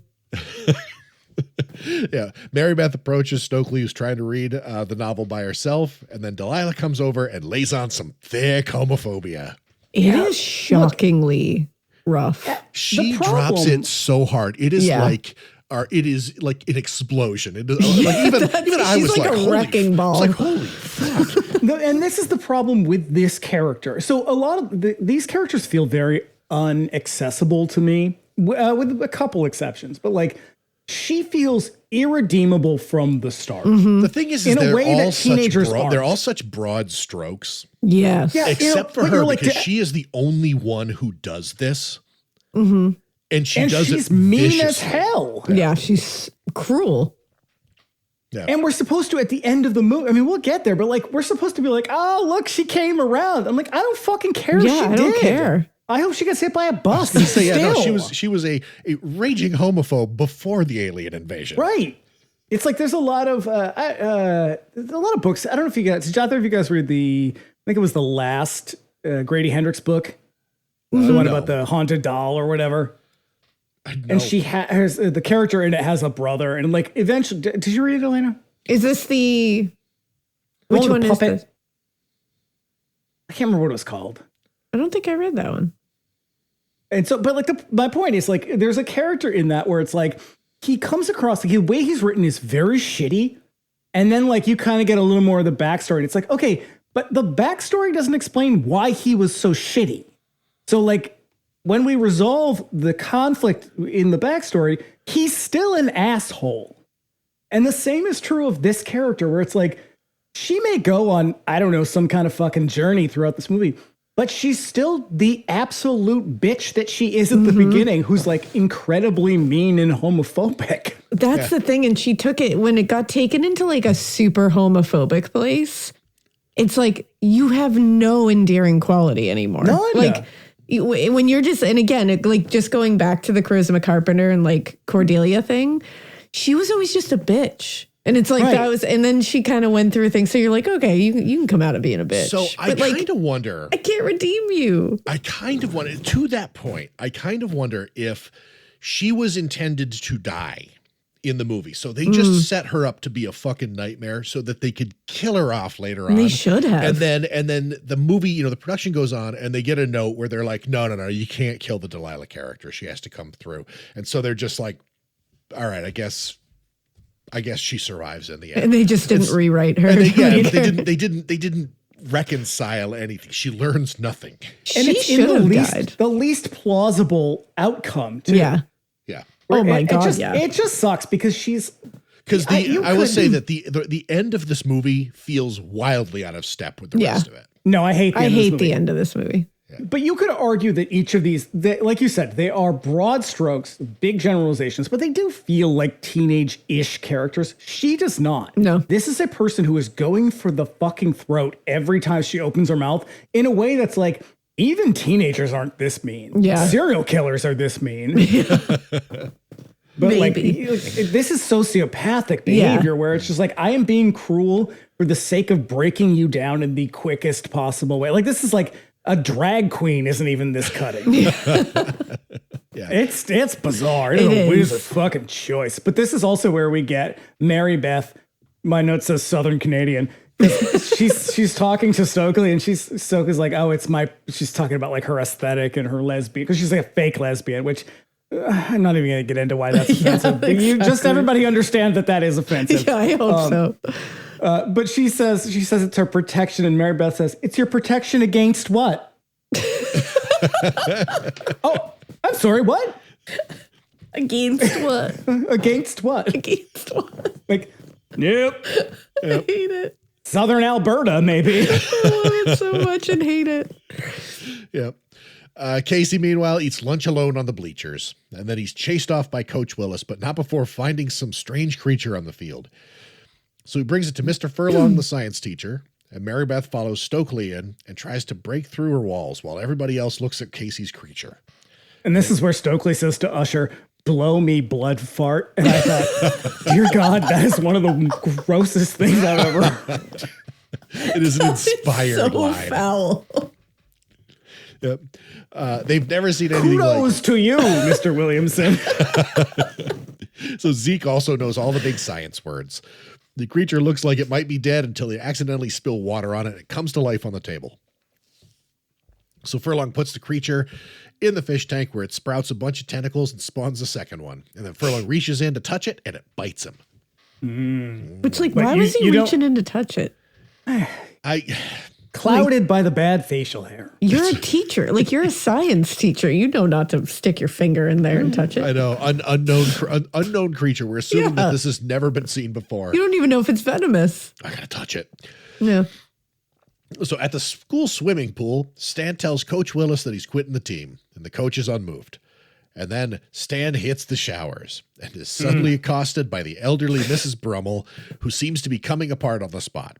Her scalp separates from her head and warns that they want everybody. What I like about That's yucky.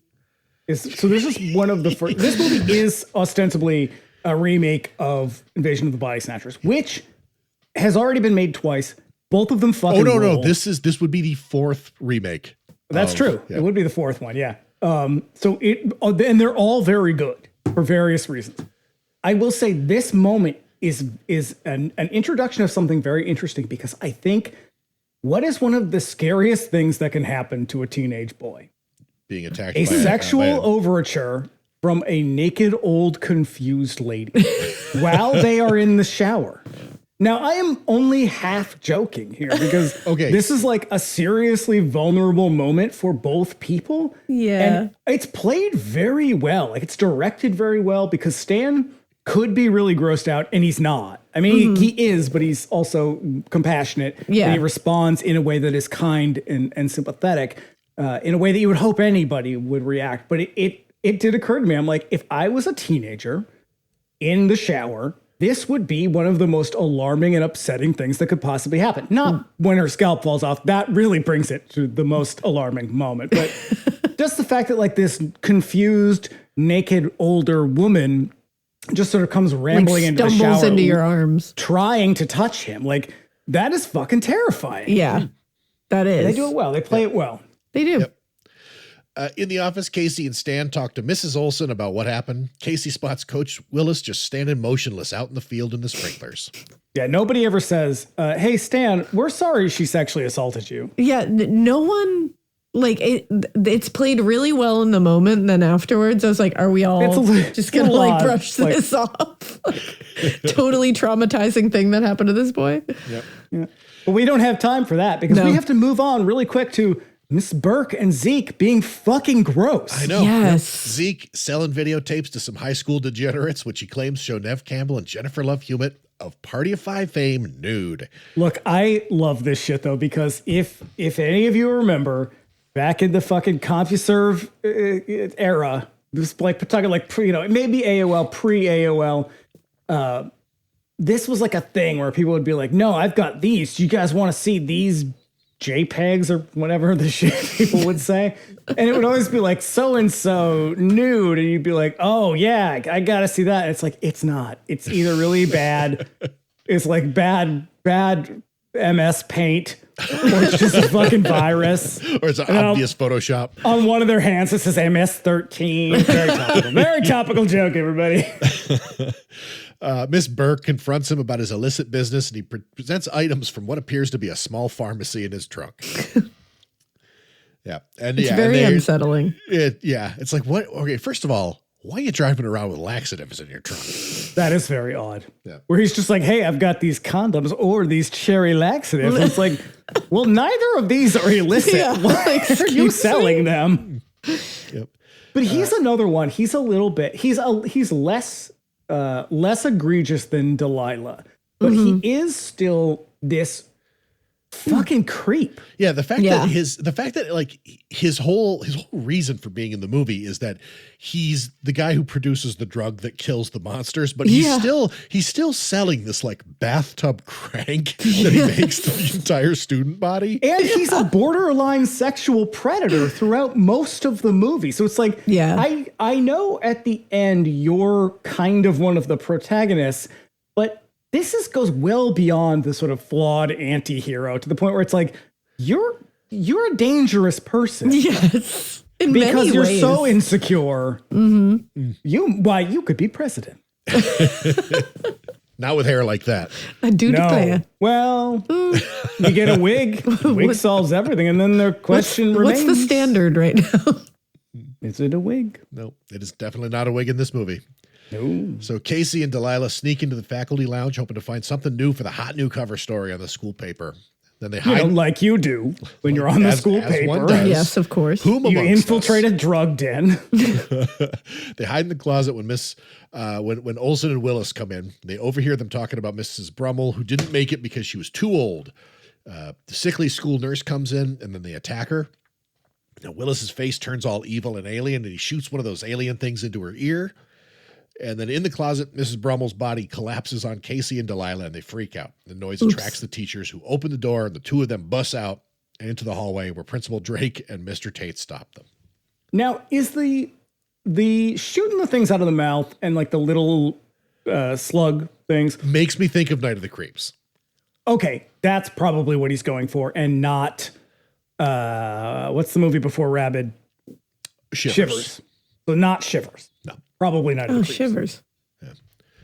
So the kids then tell them what they saw, but here comes the school nurse, Miss Harper, looking fine. And then the kids run when they realize the teachers are all in on it. So Casey comes back to school with the cops and his parents. His dad is Shooter McGavin. With the movie's Shooter McGavin. Christopher McDonald has a disgusting goatee. Was about to say, with the movie's second case of criminal facial hair. But do we all recognize the cop in this moment? Anybody? Oh, yes. I recognize him as the cameraman in Scream 2. Thank you. He is Gail's cameraman in Scream 2. Yes. See, this is why we got you here. See? Because you're catch the shit I miss. Anytime I basically... So usually if I need something real contemporary, I have to ask Ash. Mm-hmm. But usually I'm like, here's like an early 2000s thing. Then I can go to you. And I got it. The faculty pull out the CPR dummy from the closet, claiming that it was all a big misunderstanding. And then Coach remarks on Casey's quickness and that Principal Drake takes one of the cops into her office where it's implied that she turns him into an alien too. Yeah. I think this is probably...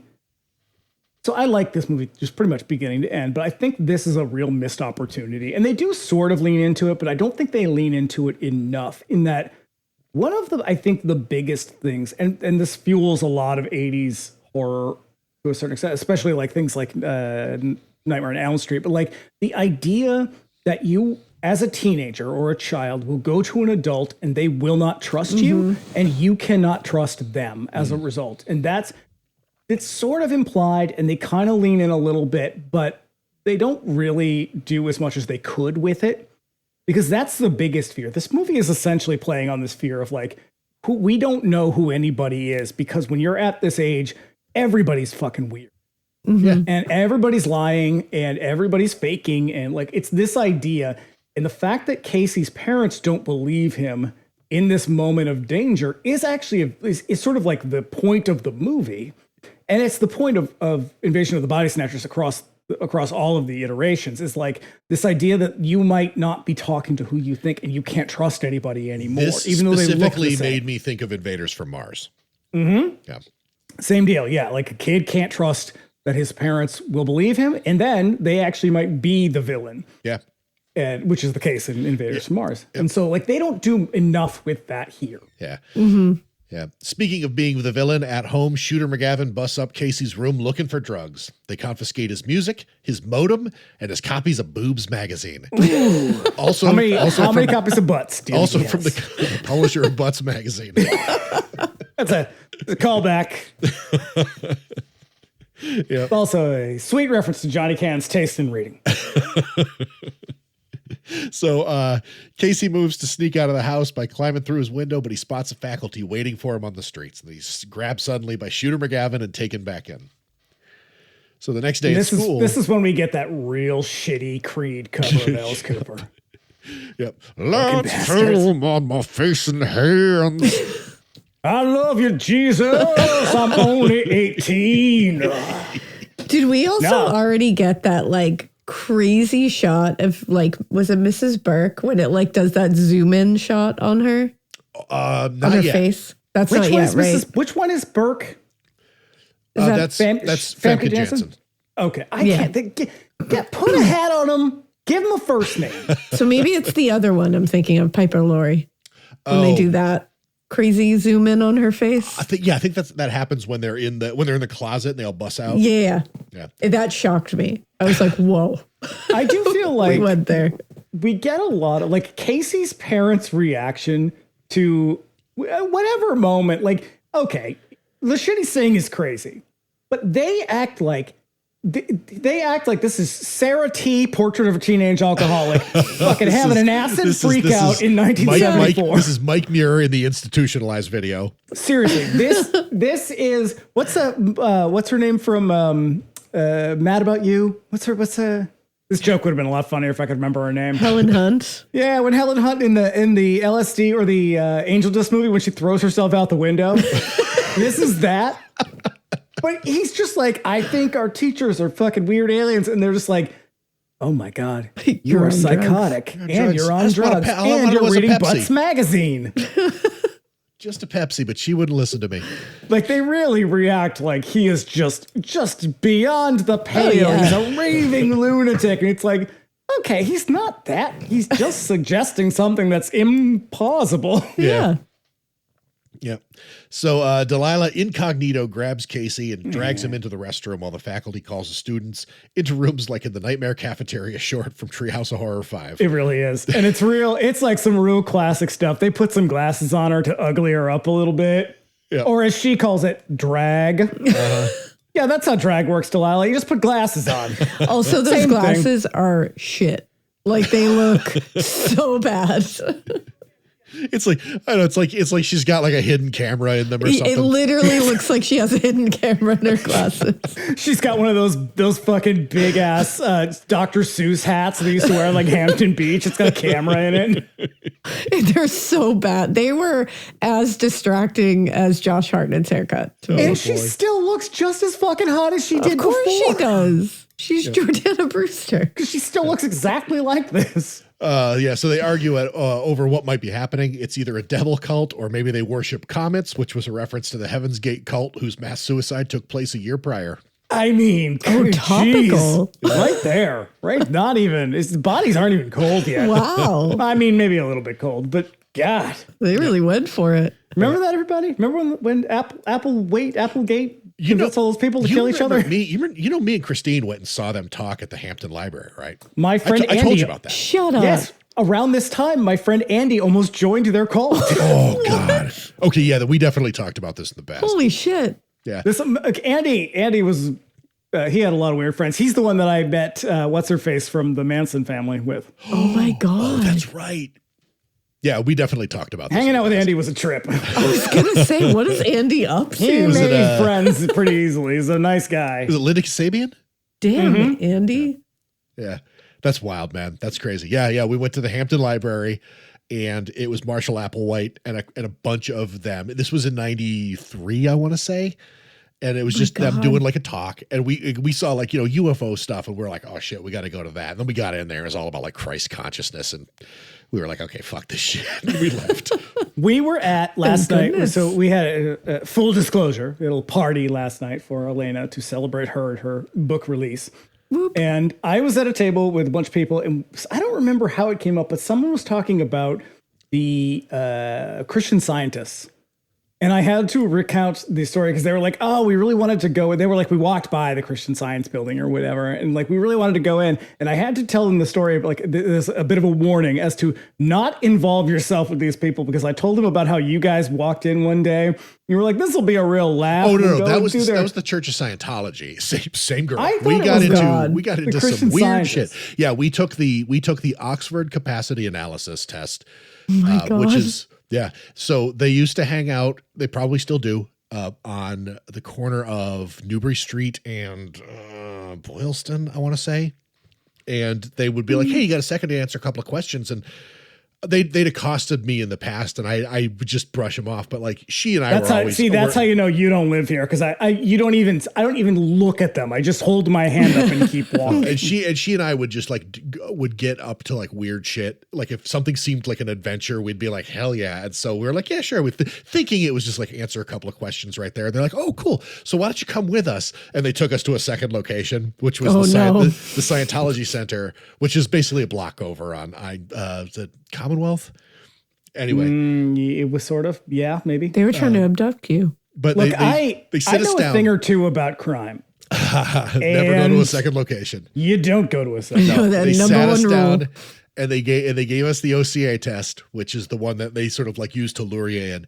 And it took, I shit you not, like 2 hours to do. Oh my test. God. And then for years I had the results because they printed it out and they gave it to me and they're like, they showed me the thing and they ran me through it. They're like, okay, so you probably don't know this. You're having a crisis, and they showed me the results. And they're like, probably okay, so don't know this. This is the band on the chart where like your results should be, and then this is where you are. And they're all like way below that. And they're like, they're like, have you ever heard of Dianetics? And I was like, yes, I have. And they tried to sell me this like $300 Scientology starter package. And I was like, motherfucker, I am 17 years old. Do I look like I have $300 to spend on this?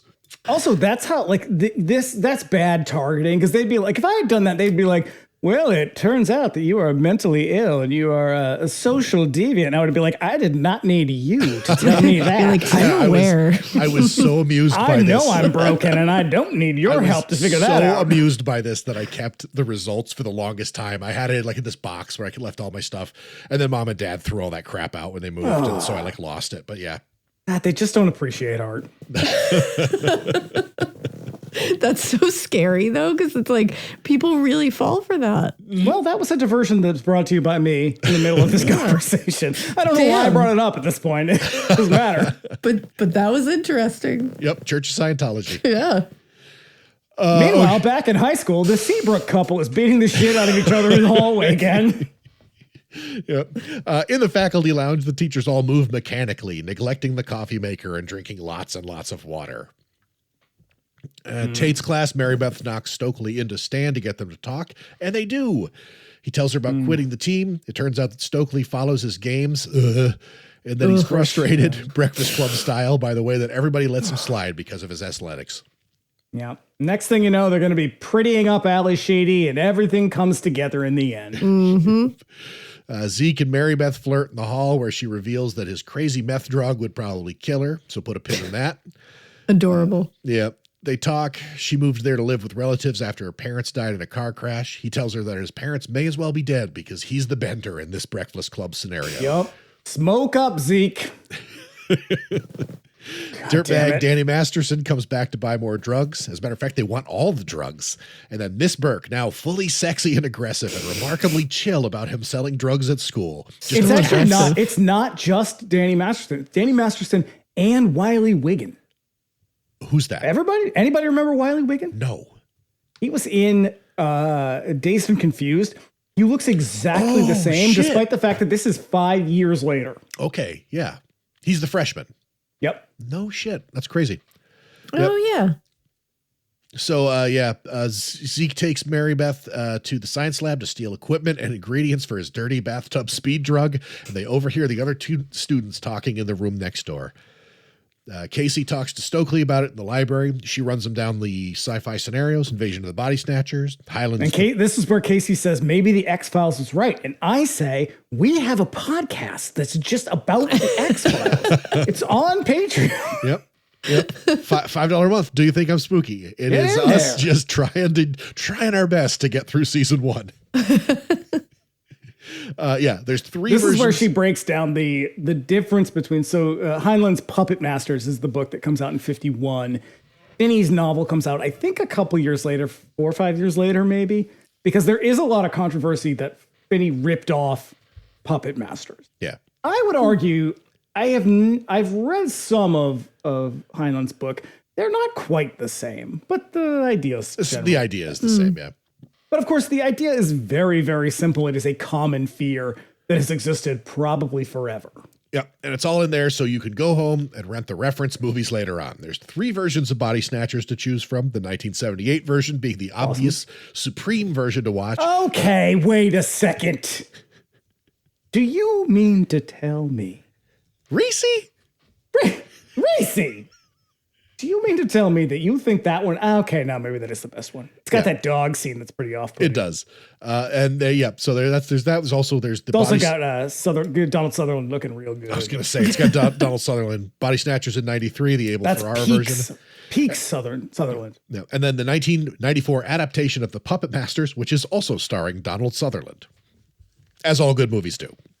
There's a Puppet Masters that came out in like the 60s too, I think. Oh, no shit. Okay. Pretty sure. I think it's an AIP movie. So Casey suggests that the new creature they found might be one of the aliens taking over the school. So they go to the science lab to look at it, but it's gone. And then Mr. Furlong busts in on them with this horrible goatee and tries to turn them into aliens, easily handling them. So this is an interesting thing because this is where one of them is like, so if I were going to take over the world, if I was an alien and I was going to take over the world, I'd blah, blah, blah. My note says, if I were going to take over the world, I'd start with all the dumb right-wing podcasters and soulless pundits. Because that is essentially what they're saying in this moment. It's just like, well, I'd start with the blind adults who don't pay attention to anything and blah, blah, blah, blah, blah. Yeah, it's real paranoid shit. But like, The lead alien would just guest on Rogan and that's all it would take. And he'd be 100%. like, yeah, no, I think you're probably right. We should all submit to Kang and Coda. Abortions for some, tiny American flags for everyone else. And always twirling toward freedom. Twirling towards infinity. So they go to the science lab to look at it. It's gone. I said that. Zeke pulls the blade off the paper cutter and chops Furlong's fingers off. And you can That tell Rodriguez scene. was in love with that shot because it is Oh my God. so The angle that he It's a gets it fucking at. killer shot, though. When It's he so when he puts good. his foot up and then rips the thing off. Yep. It's badass. And look, who among us has not been in either a library or a fucking office with a paper cutter and you're like, you know, if I had to. That's a machete. Like, if And realistically, in an office-based emergency, that's Yeah. probably not the ideal weapon because it's not going to come off that easy. It's also dull as shit. but whatever. yeah. They cut. But I believe a text from Alaina is something about how bad the Oh the my AI God. is. The CGI on the fingers. Oh The God, I know. CGI. Once they introduce the VFX, they are 1998 Yeah. VFX. Yeah. They're offensive. Yeah. Yeah, we don't so have bad. Jurassic Park money on this one. Damn. No Zemeckis here. Nope, I was watching it and John was with me and he was like, oh my God, The Faculty. I used to love this movie. And I was like, oh yeah. And he's like, let me just see this scene really quick so I can like, you know, jog my memory. And I showed him, I was on that scene and he was like, wow. The first thing he said was, is that Jon Stewart? And I was like, yep. And then he was like, what the fuck? And Because then he's blinded by the bad CGI? goatee. Yeah. The Didn't even know it was beatnik him. goatee that he has. Did Jon Stewart have that terrible goatee on the Jon Stewart show? No, he did not. I Wait. don't think so. No, yeah. I don't think he did. Yeah, I don't think he did either. He grew it for this movie because he was like, well, if Christopher McDonald's going to have one, I want one too. Professor Furlong has to have a bad Professor goatee. Furlong, get out of here. I Yeah. know. Come on. Then he jams one of the pens full of the drug into Furlong's eye. The drug causes him to convulse violently and die in a pool of fizz. Yeah. Pretty cool. Yeah. It's like Pop Rocks and soda. Yeah, exactly. They try A to stomach pounder. they'll try to act like Something normal from men. Urban Legend, by the way. Call back. They'll try to act like normal men as they leave the scene of the crime and head out to the parking lot. Noticing that the school is remarkably chill and everybody is acting in perfect conformity. The fuck you girl and boy have even stopped fighting. Because this is a Gen X movie, and man, conformity is the worst. Sure is. You gotta get yourself down to Newbury Comics. Get your fucking Tish and Snooki's hair dye. So they get in Zeke's car and leave, unable to find any music on the radio, and some of the roads are blocked off by the cops. And then they hide out at Zeke's drug lab. He's a secret genius, examines the one alien sample they managed to grab before they broke out, and then he subjects his pet rat to it, and it is assimilated. So he kills it and does an autopsy. Made me so sad. Zeke's parents pay so little attention to him that they haven't even noticed the elaborate drug lab he has set up in their Yeah. garage. It is like the most elaborate lab I've ever seen. It's like they knew they were making like a throwback to like an old school sci-fi horror Yes. movie, and they were like, "Well, we got to have like beakers and Yeah, we have to have, like, glassware all shit the- in here." Yeah. And this is the part where it's a bit of a Deus Ex moment because you're like, we got to move this fucking plot along somehow. Mm-hmm. I have moments like this where I'm writing and I'm just like, get to the point, Oh, yeah. Dickens. And so I'm Yep. just like, and then he killed the lady. Moving on.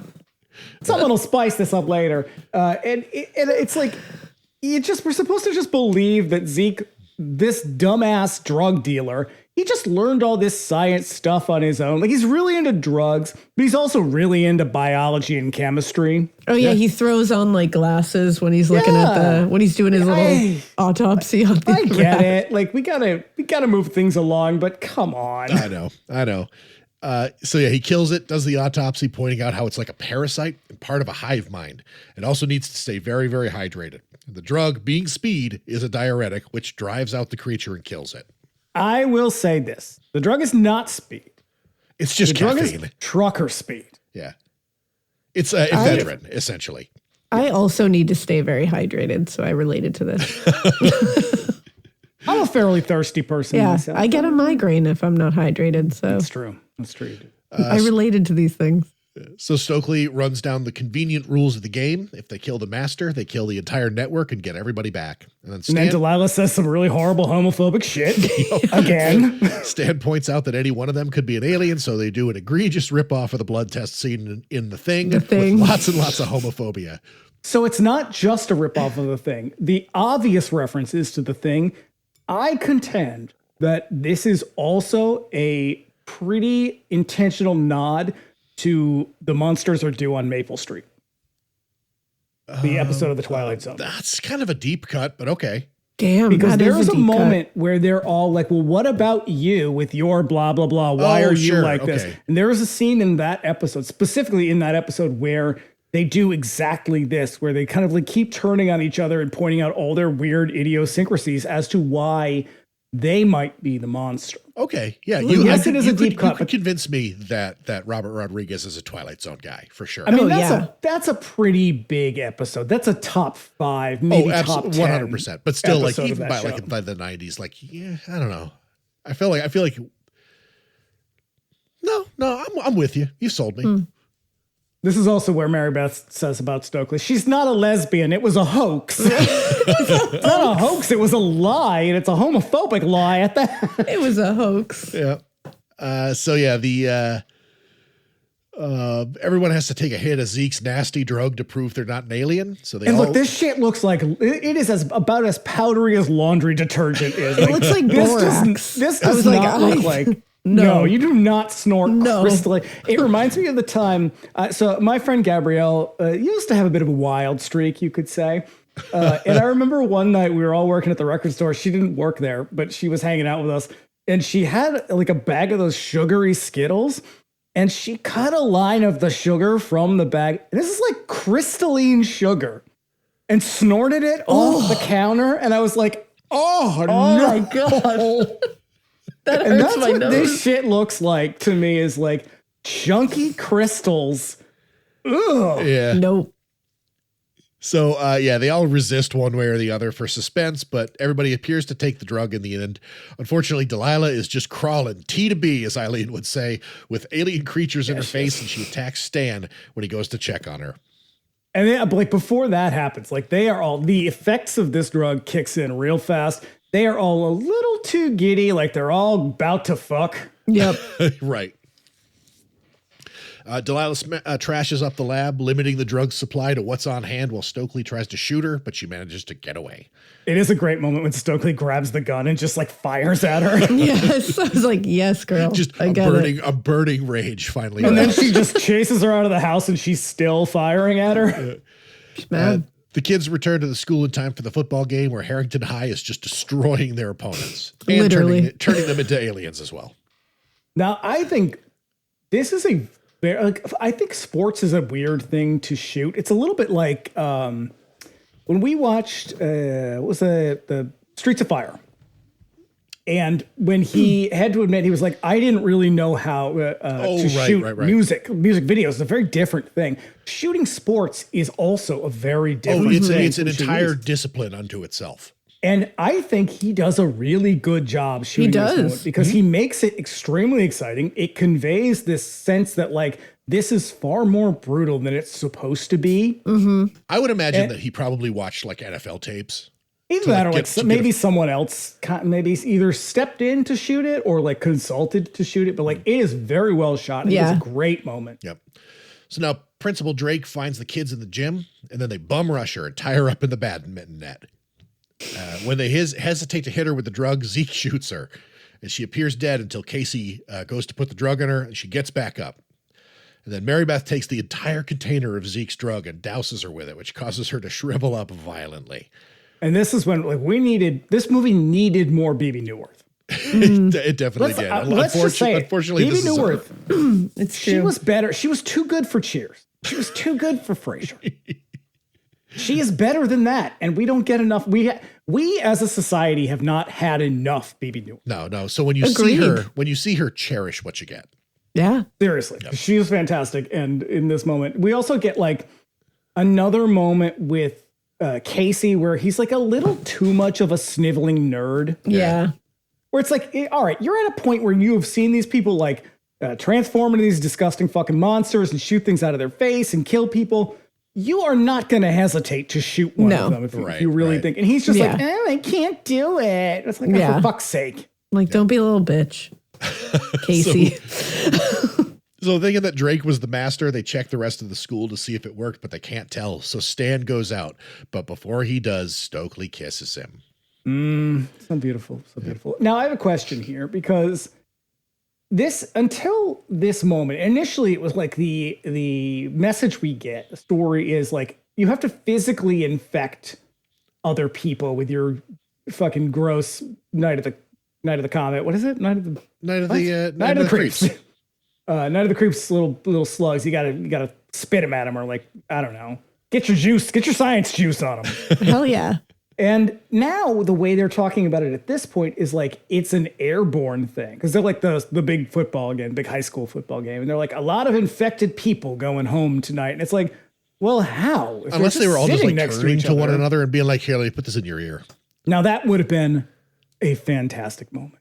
It would have been like the puking scene in Stand By Me, where just everybody's just turning and spitting fucking slugs at each other into ears. Yep. But no, like all of a sudden they sort of change halfway through, where it's just like, no, I guess you just have to be next to someone. Maybe. I mean, this is they're starting to yada the story along. It is. It's very much like, don't worry about it. Yeah, and now Zeke's a scientist anyway. Yeah.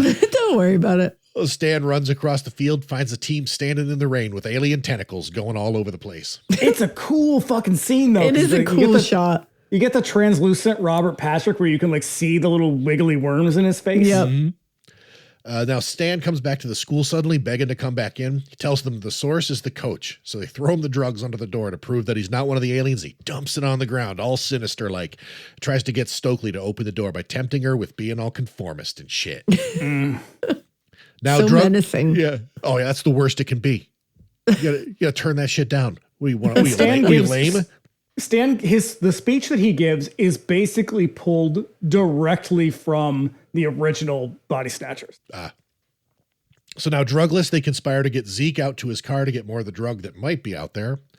With no options, Casey and Zeke go out and end up getting chased by the football team. But because he's so quick, Casey leads them on a chase and as a distraction while Zeke runs for his car. Casey gives him the slip, hides into school bus, but Delilah finds him there. And then he jumps out. You know what they should have done? What they needed to do? Because they're doing the whole like walking in the rain. It's very like Warriors walking in the rain moment. Oh, yeah. They should have had Usher whip his shirt off. 100%. That's all it was missing. I'm surprised they didn't. Yeah. So he jumps out an emergency door in the roof and takes off.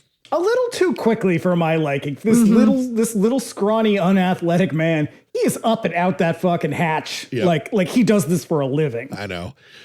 Zeke, meanwhile, runs into Miss Burke again, who's all sexy and shit. Yeah. He spots the tables hath turned. She is now the sexual harasser. And guess what, everybody? It's still wildly inappropriate and fucking gross. Yes, it is. Yep. He spots some of his crappy drug in the car, so he busts in through the window, takes off driving all crazy. And she tries to put the alien up in his ear, so he crashes into a bus and sends her flying through the windshield. Fireball. Say it's like a 70s style explosion. Yep. And you see her fly through the window. It's so good. And he gets out all fine because he put a seatbelt on. Yeah, I feel like that. You don't walk away from a bus explosion like that. Wear your seatbelt, kids. Yep. And then he witnesses her severed head crawling across the lot on the tentacles. That like the head is of the thing. One of the funniest things I've ever seen. I love it. I love it. It's so great. It should be such an eye-rollingly stupid moment. And it kind of is. But it's also really awesome. I thought because the body is in the background, like stumbling around, like the body's around like on the ground and shit, like shrugging and like it's like the body from Reanimator looking for the head. I got last year for Halloween. Travis Falligan, who did our 99-cent rental art. Shout out to Travis Falligan.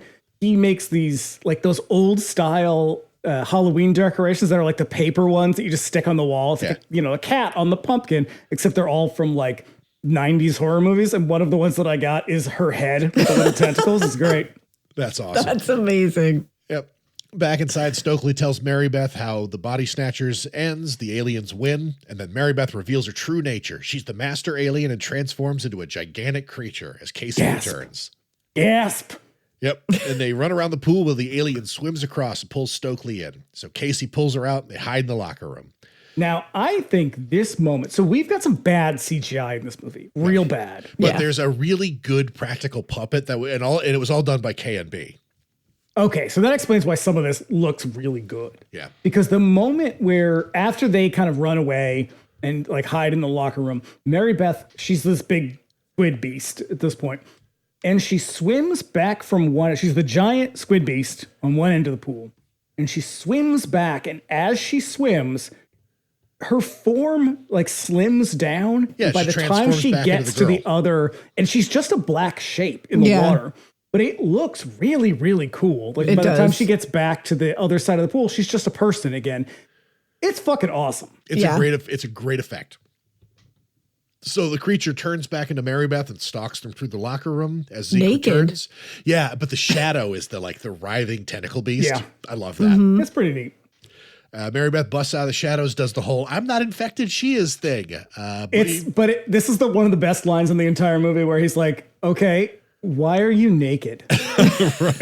Valid question. Yep. He calls her on it. She reveals that she faked taking the drugs earlier. Zeke's about to attack her when Stokely grabs him, all squirming up full of aliens. I gotta call them out for this taking the drugs thing. Oh, it's cheap. It's cheap. It's so fucking stupid. This is another one of those moments where it's like, I don't know, we got to answer this question. How about the dumbest fucking thing we can think of, where nobody notices that not only is she not snorting this drug, her weird tentacle finger has appeared knocked off the bottom of the pen. They're all fucking staring at her. She knocks off the bottom. All the drugs spill out onto the floor, and nobody notices that. Nope. Yeah. They couldn't think of literally anything else. Would have been better. Casey drags her away in time and locks her in the equipment locker. Zeke gets thrown and is down for the count, leaving Casey the only capable human left. So Mary Beth tempts him with being normal. But we just got this speech from Stan 10 minutes earlier. Like, you could have combined these two. This villain monologue, you just gave us one. Mm-hmm. Why are you giving it to us again? I know, it's very templated. Slightly different. So he runs out to the gym again, hides under the bleachers, luring the giant alien creature to him. Then he hits the switches to close the bleachers and makes a run for it as they collapse, eventually closing the Mary Beth monster in there. Love this moment. Mm-hmm. Very clever.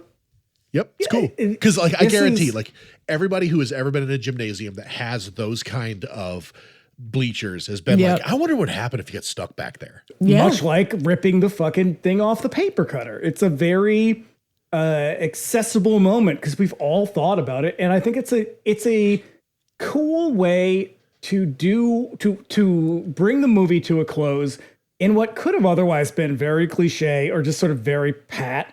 Mm-hmm. They find a way to do it that feels natural and is kind of fun and a little silly. Yeah. With the monster trapped, he jams the last remaining pens of Zeke's drug into her eye as she spits a bunch of those worm creatures into his face. But because she dies, they do too, and they fall away. And it's gross. Mm-hmm. It's pretty gross. They work their way backwards out of his face. Yeah. So then he goes and he finds his friends, the aliens inside them now just withering on the floor. And so now, a month later, we conclude on an ending as shady as the Breakfast Club's.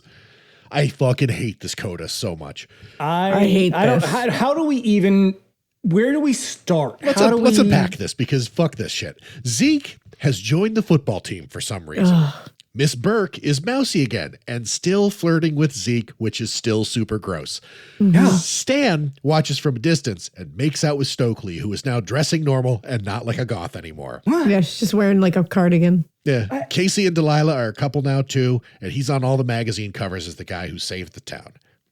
Why? Fucking I guarantee this is a Weinstein shit where they were like, hey, it's the Breakfast Club. We got to do a Breakfast Club ending. We are going to talk about later this year one of my favorite horror movies, Night of the Comet. Night of the Comet has an ending that I think is probably the biggest betrayal of any character ever in any movie ever made. It is one of the most disappointing and depressing things I've ever seen in a film.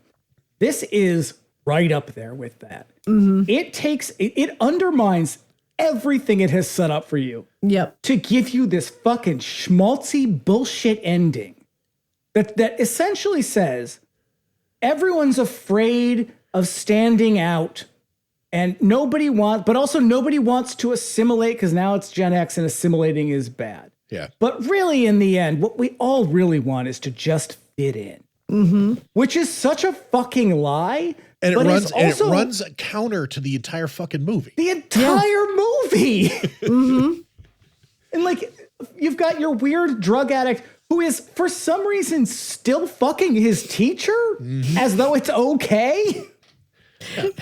And then the one girl who, not only was she faking being a lesbian, which is, again, deeply offensive, everybody, she also now decides, I don't need to be goth anymore because I'm just one of the gals now. Which is just a direct ripoff of the Ali Sheedy. It's like a big fuck you to everybody who saw this girl in this movie and it was kind of like, oh, great, there's me. There's this kind of weirdo girl who loves sci-fi or loves horror or whatever, just doesn't fit in for whatever reason.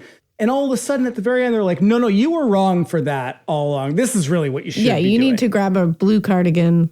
Which is some fucking bullshit that I can't, it's incomprehensible to me. Yep. The biggest thing that I think is the biggest problem is fucking Delilah, who's a piece of shit for this whole fucking movie. And now all of a sudden they're like, don't worry, she gets the cute little fella at the end. It's like, yeah, but she's a cunt and I hate her. Yeah. And Casey, you feel bad for her because you're like, oh my God. Yeah, like, why does he end up with her? Because you know what she is? She is the female equivalent of I can fix him. It's this idea that's like, no, she's just really unhappy with this guy. It's like, no, she just fucking sucks. She's just a miserable bitch. The fact, she has learned nothing. She is ostensibly the same hateful character. Yeah, like she didn't grow at all. The fact that a gay man wrote this movie, this ending feels deeply offensive. Yeah, it's like I said, I think that this was a Weinstein's decision. Yeah. Like this movie probably had a much different ending. It hurts because otherwise, I think there's some problems with the script in this movie. It gets a little clunky at certain points. It's very dated in certain ways. But otherwise, it's a fucking solid movie. It's super fun. And then they hit you with this bullshit ending and you're like, what the fuck is this? I know. Yeah. I hate it. I hate it so fucking much. And it's like the first thing they show you is Zeke in the football uniform and you're like, are you fucking kidding me? Like that's the first thing. You're like, what? I know. Why don't you send him to a barber while you're at it? Yeah. So we crane shot away and we roll credits. And then a credit shot of Jon Stewart with an eye patch and his hand all bandaged up implies that he's just fine somehow. Well... No, what do we think? What do we think of this one? Well, ending notwithstanding, hell of a movie. Yeah. I love it. Without the ending, fun movie. I love it. Yeah. It is so much fun. It is such it's campy and it's stupid. It's not as self-aware as it's not as self-aware as Scream, but it's got a little bit of that in it where it's kind of trying to point you to some of its influences. I would say it doesn't do campy very well. I think it goes for it and misses because it's never willing to fully commit. Like lean in on it. Yeah, I'll give you that. But otherwise, yeah, I think you're pretty spot on. I think that he's such a good director that he's got a lot of good ideas, even when it's not a movie that's like in his area of expertise. No, he's a very capable director. Like he does the stuff that he does very well is the stuff that he loves to do. But like if you throw a job at him, he'll do a very good job at that as well. And they got a great cast that is, at the time, they were mostly kind of unknown. I guess probably the biggest one is I want to say Elliot Ness, but that's not right. He's not an actor. What's his name? The little cute one? Elijah Wood. Oh, yeah. He was probably the most well-known of them all, but like, I guess they all were like this. So the studio obviously thought this was going to be a huge success, and it was. Like, it it earned like $68 million off a $15 million budget. That's and pretty that's just fucking and good. that's just box office. That's before video. But like, I think they expected Scream numbers, so they interpreted this as being a failure. And I think everybody else, they were all like, we all thought we were going to be huge stars going forward, and they weren't, with the exception of Elijah Wood of Elliot Ness. He clearly did not become a star. But like, yeah, they were like, oh, well, that one bombed. And it's like, what the fuck are you talking about? No, it was fun. The high school itself, though, made me a little sick. Because it was so dirty. Like when I looked around at all the shots, I was like, ugh. Because it's such a visibly dangerous place. Well, you and I went to a very different high school then. It felt real like, ugh. Yeah. Yeah. Oh boy. Yeah. The Faculty. It's so much fucking fun. I enjoy this one, and I'm so glad that we did it. Yeah. It's it's bananas. BANANAS. It's true. You know what? They should have put that on the soundtrack. Get rid of the class of '99. Go back in time, or go forward in time. And bring Gwen Stefani do whatever you back. got to do. Throw Hollaback Girl on there. Well, not anymore. She's a Christian now. We can't. Yeah, have no, that. not we. She doesn't know her. Actually, apropos of the ending of the film, that Gwen Stefani wouldn't know this Gwen Stefani. This movie suggests that Gwen Stefani's shift to Christian moral righteousness is probably the right thing to do. No. I saw a video not that long ago where they were like, no. She's always been like this. Oh. Yeah. Providing all the receipts. Oh, no. Oh, yeah. Yeah. It'll make you really kind of look back on No Doubt. That makes me so sad because I remember vividly the moment I saw her in the Spiderwebs video in the plaid pants with the white tank top. Mm-hmm. And I was obsessed with that outfit. I thought she was the coolest girl I had ever seen. I remember that song vividly because Denise and I were driving to the Elvis Room to see Power Man 5000 in the middle of a blinding snowstorm. That is the most 90s Elvis Room, Power Man 5000. And we got there, and Power Man 5000 canceled. And so it was just like us, probably Steve Calibro in the back, John Carton somewhere in the back, and probably, I'm going to say Rachel Slagle at the bar. And that band 6L6. And that was it. Just us idiots showed up. At least you got to see 6L6. There you go. Yeah. Oh, the boy. 90s, everybody. I know. The 90s. I know. Just bathing in that warm glow. Sometimes it's fun. Alaina, thank you once again. We love having you. Thank you. This is awesome. Yeah, there's nobody I'd rather go back in time to the 90s with than you. Oh, I will keep going back with you guys. I hear the Butcher Game is out in paperback now. Ooh. Oh, it's coming out officially it'll be out in paperback August 12th. All right. But you can pre-order it right now. Oh, listeners, if you've not read it, do it. I know you guys love you some Morbid. I hear, and tell me if I'm wrong, that there is a character in that book based on one of the hosts of this very podcast. There might be. And he doesn't die. That was my first question. Die. Like, I'm not going to die, am I? Of course not. It's a little homage to David. That's fantastic. Yeah. So let's wrap it up. Where are we going next? Well, next week, as you said, I have apparently added Miami Connection of my own. It is a mysterious addition to our. Maybe I added it. If not that, the fates have divined that we must watch this film. So we will be watching Miami Connection.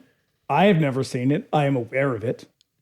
And then in 2 weeks, Bring Me the Axe will return. And we are finally, but I have put this movie on the schedule so many times and it has gotten knocked around. We are finally getting around to one of my favorite slasher films, Canadian or otherwise, 1980s Prom Night. Yes. Oh, yes. I love that movie. I cannot wait. We get to talk about one of my favorite slasher movie characters of all time, Slick.